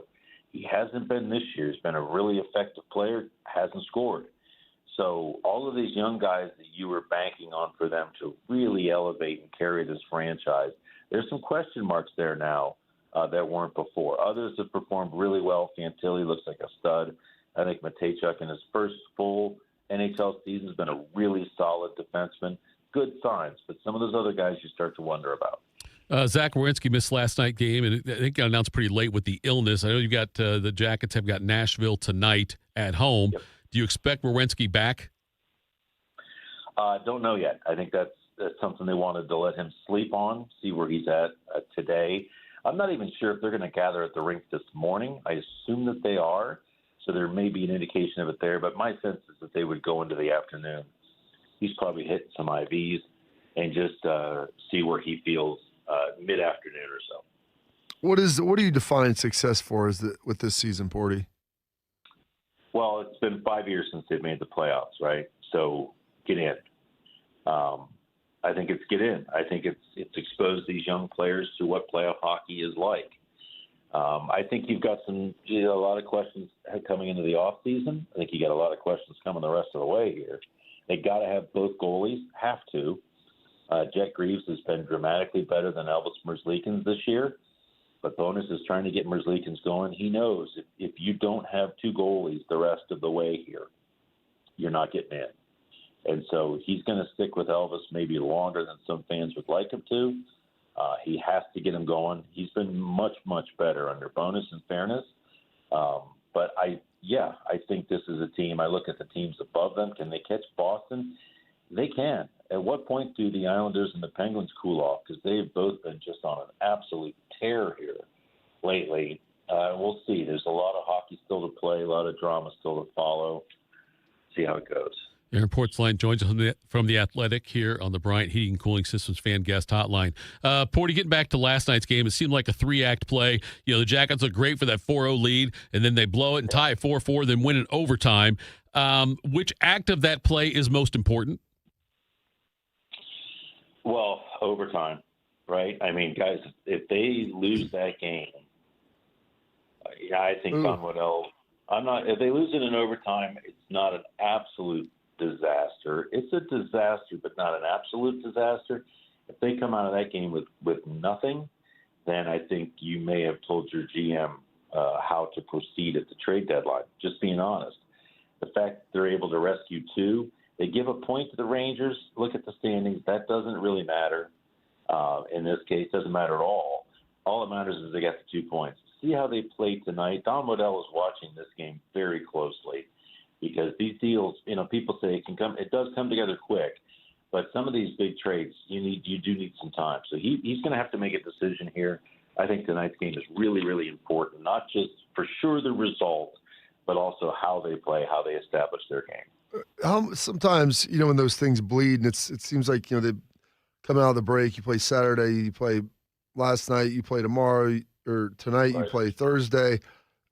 The bleed over from the Islanders game where they had, what was it, a 2-1 lead in the second, I believe, before giving that back and ultimately losing again in overtime. I mean, How much do you pair those games together with, the potential results, what could have been disastrous? Yeah, I mean, I think I don't even think they were rattled by this, but they were sort of telling themselves, rightly so, you're playing well, the results aren't there. 3 of those Islanders goals were scored under bizarre circumstances. The tying goal, or the go-ahead goal, actually, hit off 2 Blue Jackets before it went in. Listen, you gotta handle your business at home. They didn't. They could have had a chance to go up 3-0, and maybe that's the dagger against the Islanders. I don't know if there was any carryover or not.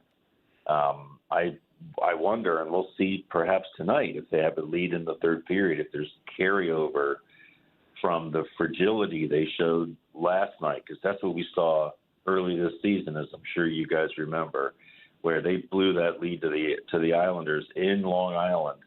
And, oh, my God, from then on, every time they had a third period lead, nobody wanted the puck. Nobody wanted the puck. Nobody wanted to hang on to it. Nobody wanted to look each other in the eye. Like, it was like, oh, God, here it goes again. How do they handle that again so quick after what happened last night? Get you out on this one, Porty. Curious about, I said curious again, Bodie. That's another dime. It goes in the fine bucket. Have there been any significant contract talks about Fantilli? There have not, to my knowledge, and he is a restricted free agent this summer, if it ever gets to that on July 1st. Not unrestricted, so the team has control. And you know what? They wanted to sign him last year. Fantilli wisely said, I'm good. Let me hang a season up. I think it's been a decent season for him, but not a great season, maybe that he would have wanted going into contract talks.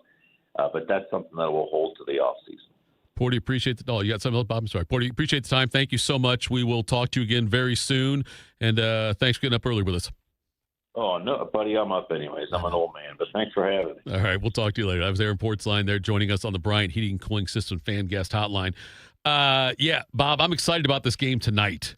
We got a nice little double going on here. We got the game tonight with the Jackets, a very intriguing game. And then we got the Ohio State-Penn State game tomorrow night. Feels like I'm going to bed later each night.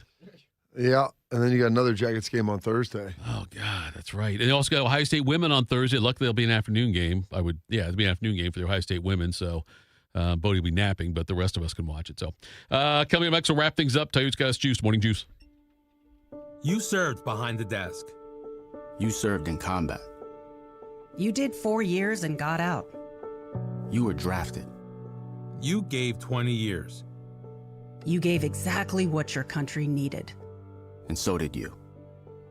When you raised your hand and swore an oath to your country, when you put your name on a dotted line, you became part of only 1% of Americans who did the same. You are a veteran. You are a veteran. You are a veteran. Because no matter when, where, or how you served, you made a sacrifice for your country, and you deserve support. If you're struggling with life after service, don't wait. Reach out. Reach out to a loved one, to a fellow veteran, to VA. Find resources at va.gov/reach. Brought to you by the United States Department of Veterans Affairs and the Ad Council. Around the world, Children International and friends like you are giving children in poverty a chance to grow and thrive, to be healthy, to succeed in school, and achieve great things. How do we do it? In the best way possible, by helping ensure access to healthcare, nutrition, and educational opportunities. And most importantly, by empowering youths and their families to get out of poverty and into employment through life skills, computer, and job training. The very tools they need to break the cycle of poverty and build futures full of promise. Because every child deserves a chance to realize their full and best potential. Learn more about how Children International is empowering children and families by going to children.org today. That's children.org. You know what hope is? Hope is action. Carving a path forward, even when it's hard. And kids who still know how to dream. They're the best pathfinders of all. So at Child Fund, hope means helping millions of children living in poverty worldwide to grow up healthy, educated, skilled, and so all those good things can come true for them, safe. And that means safe at home, safe at school, and safe online. Hope means walking this path together, all of us. Because when we work together, we can do so much more. That's right. Hope includes you. Child Fund, because we need each other. To learn how Child Fund works with children in 23 countries to help them achieve their full potential, visit childfund.org. That's childfund.org. If you're looking for the inside scoop on the Buckeyes, you've come to the right place. This is Morning Juice. Final segment on this Tuesday. Chris in the chat, Bodie, said that I needed to go up and climb up the tower again like I've done a couple of times. It looks like it's working, right? I think so, but it seems to keep changing. Yeah. I don't know. Not really sure what's going on with that, to be honest with you, but I mean, I climbed that Ben up there. I climbed that tower like a bobcat last time. I got up there and fixed it, but do bobcats climb? I don't know. I think they do. I don't know. I just do. That's a great poll question there, Bodie. Do bobcats climb? Yes. I don't know. Let's tell. But thank you, Darren Portzline, by the way, from The Athletic, for joining us today on the Bryant Heating and Cooling System fan guest hotline. He is the guy to talk to about the Jackets. And we talk about getting juiced. These guys are the ones you want to talk to. What's got you juiced? Sponsored by Newman Roofing. For all your roofing, gutter, or siding needs, call Newman Roofing today at 614-NEW-ROOF or visit online at newmanroofing.com. All right. It's according to my sheet, it's a Tuesday. That means we hear from Schlegs first. I'd play hockey for that guy, though I don't know anything about hockey. It's like, hey, Schlegs, we're going to do this forecheck thing. Okay, cool. Just go smash this guy's face into the wall. 10-4 there, buddy. Jackets could use him tonight if Werenski's out again. All right, guys, what has me juiced today? Got a few things for you. Giannis return, no Jaylen Brown, no Neemias Queta, and the Celtics just hammered the Bucks in Milwaukee last night. Milwaukee's not a very good basketball team. They might need to trade Giannis just to get good again. So we'll see what happens there with that this summer. What also has me juiced is kind of terrible as yesterday's weather was, especially in the morning, and driving home was a bumpy situation there yesterday. I will say I looked at the 10-day forecast this morning, and I think I saw more 70s than not 70s. Now, looks like we're going to get a boatload of rain over the next week and change. But you know what? I'll take the rain and 70 degrees and even 50 and 60 over the snow at this point. Just an observation. A boatload of rain would be bad because that means your boat would be loaded with rain. Is that correct? Exactly. Yeah, okay. Sure. I don't know. All right. Start building the ark. That's all I know. Get jumping on that. And then last but not least, I saw the video yesterday when I woke up from a nap. I'm like, you know what? I'll throw 10 on this. $10, not 10,000. Colorado Avalanche minus 1.5, plus 146 odds. They were tied 2-2 heading into the final period, and our boy Yohannes came through, and Colorado scored twice in the final period to win it. So we'll see what the 15. That'll be a $25 bet next for you, right? No, it's 15. It's 15. Yeah, you're right. 15, it was 100. Yeah, 150. 10 to 15 for people like you and I. Yes. Common folks. Us people, yes. Yohannes just rolling along, Bob. The man don't miss. Listen, it's tough to stop a freight train. Speaking of trains. Right? How's your mom? No, Mom, let it just sit. Just let it sit. Oh, coming from you, Bob, the guy that's never let anything You've got to be rest. self-aware. You've never laid out on anything in your life. Ever. Which is why if I'm telling you to let it sit, that tells you how much you should let it sit. If I see something that should let sit. I'm going to trust my judgment over yours. Fair enough. What's got you that all has me juiced, sir. What you got, Carp? What's got me juiced? Oh, goodness. So, a lot of things. We were supposed to play in a basketball tournament at Otterbein this weekend for both of my boys. And it was going to be great because in doing that, they have 8 courts. It was all in one location, largely. So I'd be able to help coach and watch and be a part of it. Well, apparently Otterbein is redoing their gym, and that was somehow announced that they're redoing their bleachers, I don't know, last weekend, perhaps. So an email was disseminated yesterday saying that, hey, they're going to now be at locations scattered across Central Ohio, which is probably going to be. Yeah, Coach. You think I'm joking on this? No, it makes me mad. Don't worry, I'm in the middle. I'm in the middle of emailing the guy, and it's like, well, I had an agreement with the coach and this and that. I'm like, agreement with the coach? I understand that. He goes, we raised all this money for him every year. Great, that's fine. But let me tell you a little secret. Your agreement with the coach isn't doing anything. Get a contract with the university and the facilities, and that would prohibit them from doing that as such, because then there's legal ramifications that are due with it. Yeah, pull it up. It'll tell you. No, I don't get the email. You're on the coaching list. I'm not on the coaching list. I'm the assistant to the assistant. But no, it's because I'm on the email list. Yeah, I'm not on the email list. Yeah, but I didn't. No, I've signed up for stuff before. I'm not on any coaching list this year. All right. But it just says, like, this is what it was. They sent out an email yesterday. It's not because I'm on any coaching thing. So your kids will be scattered. Apparently. Are there any games at Otterbein at all? Or no, nothing. The whole gym, the whole auxiliary thing there or not. No, the whole gym, the whole thing's done. So they're scattering them around. I'm like, he's like, nobody's more disappointed than me. I'm like, I get that, but set up a contract with the university, with the school, and with the facilities. You having an agreement with the coach means nothing. Right. You couldn't even rent, and you couldn't even get anything at Ohio State that way. Like, you have an agreement with their deal, so there's legal ramifications should they break something a week out. Like, you got to be kidding me. This is troublesome. It's concerning at best. So I sent an email that's what I was typing there, and because I've sent a strongly worded email to him prior, and and I take these accusations. What did he say? Where is this? Very personally. I'm like, well, you should, because you're not doing your job very well.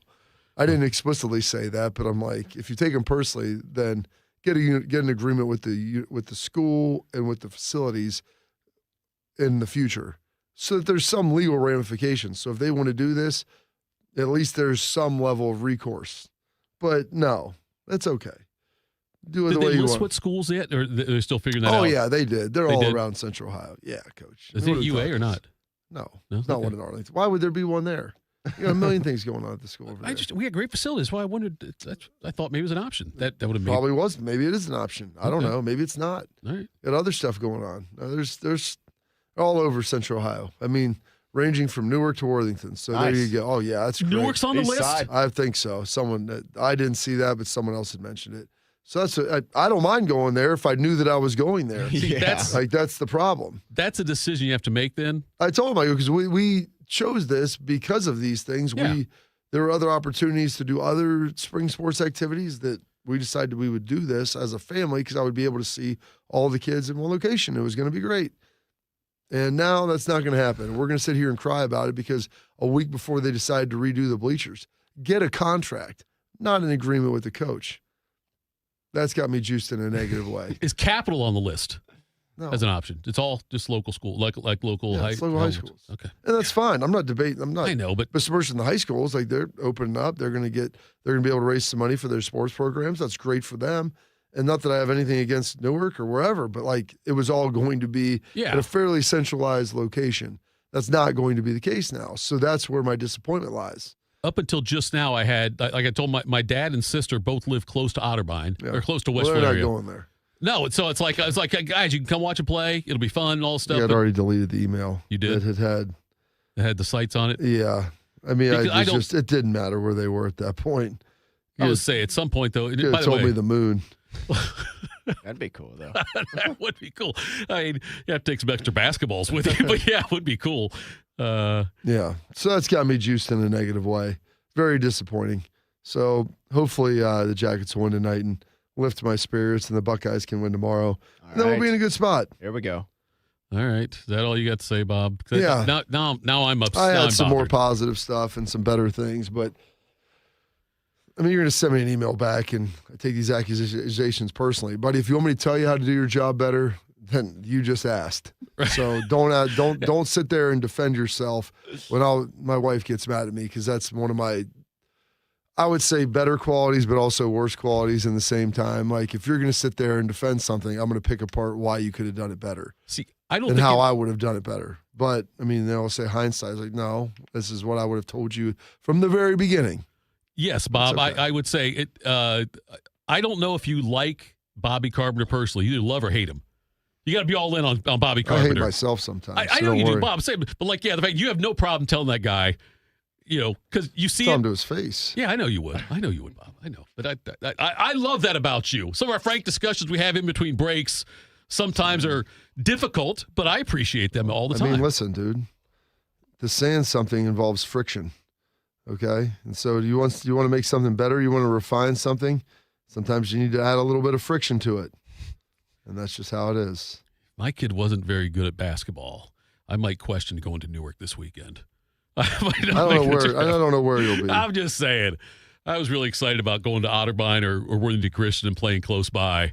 I think the Worthington Christian's still there. That's probably still a viable option. But the term is scheduled supposed to be out by noon today. I wonder if we'll be able to have it out by then. Because you can put the schedule out, just maybe not where you're going. Right. When you're playing is one thing. Right. I mentioned earlier, but this jacket thing has got me juiced with hopefully a win tonight. Hopefully Zach is back. It's a good rhyme by me. Do they have Zach Attack T-shirts? Was Zach Attack the name of the band in Saved by the Bell? They were the Zach Attack, sounds weren't they? Right. Okay, maybe they can't do that anyway then. And then the Ohio State game, playing. Here we go. You got it? Well, let's wait till this email loads. But yeah, okay. I found the email. Also, it has to be juiced. And hats off my wife because she signed us up for some volunteer work last night. I never sign up for volunteer work, but she signed up the family for it. Why is that not surprising? Bob, I'm busy. I don't have time to sign up for volunteer work. So, anyway, we went and helped load bags of food for people in need. And so, but it was good because it was all five of us doing it. Five of us. It was the four of us and Charlotte's friend who she had the sleepover with. Charlotte was great yesterday, by the way. And so was the friend. It worked out swimmingly. Listen, Bob. Don't ever confuse the results with the process. Okay. Rather to be lucky than good, but that doesn't mean that you did it the right way. So her friend also went and did it with us, and we loaded it was a really cool thing. They've got the different stuff set up, the different food, and you have to go through the bags and one of this, two of these, whatever. Then you get dumped the whole thing and then put it in a box. And then, so we did that last night for about an hour and a half, and that was a lot of fun before Artie had his basketball practice. But we enjoyed. I love the fact she and Charlotte and Masha got service hours for it. It's not like Masha off Masha Bear. It's okay. Masha's the one she spent the night with. That's fully Russian. You're right. That's the Russian family. I know yes. you said that. Yeah, that's real. Yeah, she's Masha Bear. My kids used to watch that. Masha Bear? I'm not familiar with that. It's a Russian cartoon. It's a Russian cartoon without any voices, and it's this little girl that plays with this cartoon bear. I mean, it's a cartoon. Really? The bear. Oh yeah, Masha Bear. I always thought it was Marcia, and my wife's like, no, it's Masha, and I'm like, what the hell kind of cartoon is this? Watch some sort of Masha. Watching some sort of communist cartoon over here. So, Bob, the service hours thing, you know this. You've been through it. You're going through it. When do you have to start accumulating service hours? At high school or is it middle school? I don't know.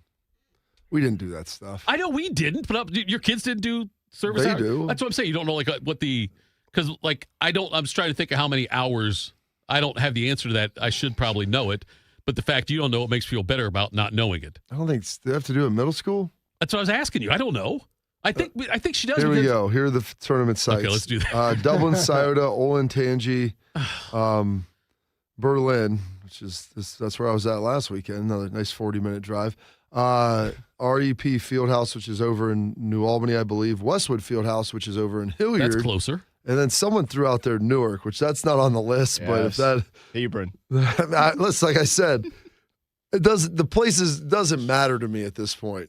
I mean, we could go Taze Valley, Berlin, West Jeff, and Newark for all I care. Let's just go to the four corners of what we define as Central Ohio. Yeah. Yes. Get as far away from the center. How many miles can I put on my car while not driving really anywhere? Just localized driving. That's what I'm looking to do. That sounds great. Jeff Firmer's middle half says that Shark's favorite cartoon was Masha Bear. I believe that. Maybe true. It makes his kids watch it. And I'm glad you said Berlin. Reminded me of something last week. So there's no way my dad would drive out there. It's a fine high school. Oh, it's a nice high school. Like I said, I'm not upset with the locations. I'm upset that it's not there. So I tell my dad, hey, we're out at Olentangy, Berlin. I told him earlier in the week, if you want to go out there, drive over to my house. I'll drive you out there. That's fine. I'll drive, I'll pick you up if you want me to. So my dad, he comes up to our house and we drive up together. Okay. I offer that to my dad, And my dad ended up not doing it. Wasn't feeling well. But I guess I had an uncle in town that I didn't know about. Well, I knew about the uncle. You know your uncle? I got to make sure I phrase that the right way. My uncle surprisingly was in town. And my dad talked to him and told him, hey, if you want to go watch Artie play, here's his game times. He's playing at Berliner. So I said, Old Tangy Berlin. Playing basketball at Berliner. My dad said he was playing basketball at Berliner. So it's a Gusmacher. And listen, they have hoops out there. I never followed up to see if he actually drove to Berliner or not. I don't think he did, or I would have heard about it. I would hope that your uncle is a native of Central Ohio? No, he's a Delphus Blue Jay, St. John Blue Jay. Okay. So I don't think, because he hasn't come out to watch him play yet. So Upon his arrival there, if you know he was going to basketball, right. Didn't really see any type of structured dwelling or anything. I don't see a building. That's kind of the key thing there, I guess, is Berlin and Berliner. I got to make sure this week my dad, if we end up playing out. I don't want to go out. Berlin's fine. You're right. Nice facility. Just too damn far away. I have no problem with any of the schools. They're all great. The people there are great. They do a good job. It's the fact that they're not all in one location anymore. Yeah. That's the problem. You're right. Yes. Because you're right. I was looking forward to that also, like the fact that in Otterbein it's a nice facility. Well, it's going to be nicer with the bleachers when they finally get those done, which is apparently more important. I don't give a damn about that. I know you don't, Bob. There's not much going on in the high school this weekend, is there? Who you asking me like to ask them, or I'm the one that declined? No, I'm just saying. You said there's a lot going on. I think the swimming's done, state champs, but the girls got first, guys got fourth. First. Yeah. I think St. Chuck won the boys' side. Yeah. But I think it was third in a row for the UA girls team. So anyway, I know it went right there. Right now, here's a mega tease. Tomorrow, we will let you know what ends up happening with what we call SiteGate, with where these sites will be. We'll see what happens. Bobby's going to dive deeper into it, send a couple more emails. I already sent the one. I know. We'll see what happens. Look, the Bob, second one, follow-up. It's his response. Response to the reply to the reply. Not that you and I would communicate after the show at all before tomorrow, but good chance for both the boys, their teams might get kicked out after that. I don't want, you're right, all of a sudden, but I don't want you to tell me the results of the emails till we talk about it on the air tomorrow. That's our mega tease. Also, Austin Ward tomorrow, who I know also wants to know about our kids' basketball tournaments and where they're being held in Central Ohio. We will do all that, folks, plus a lot more. Check in tomorrow.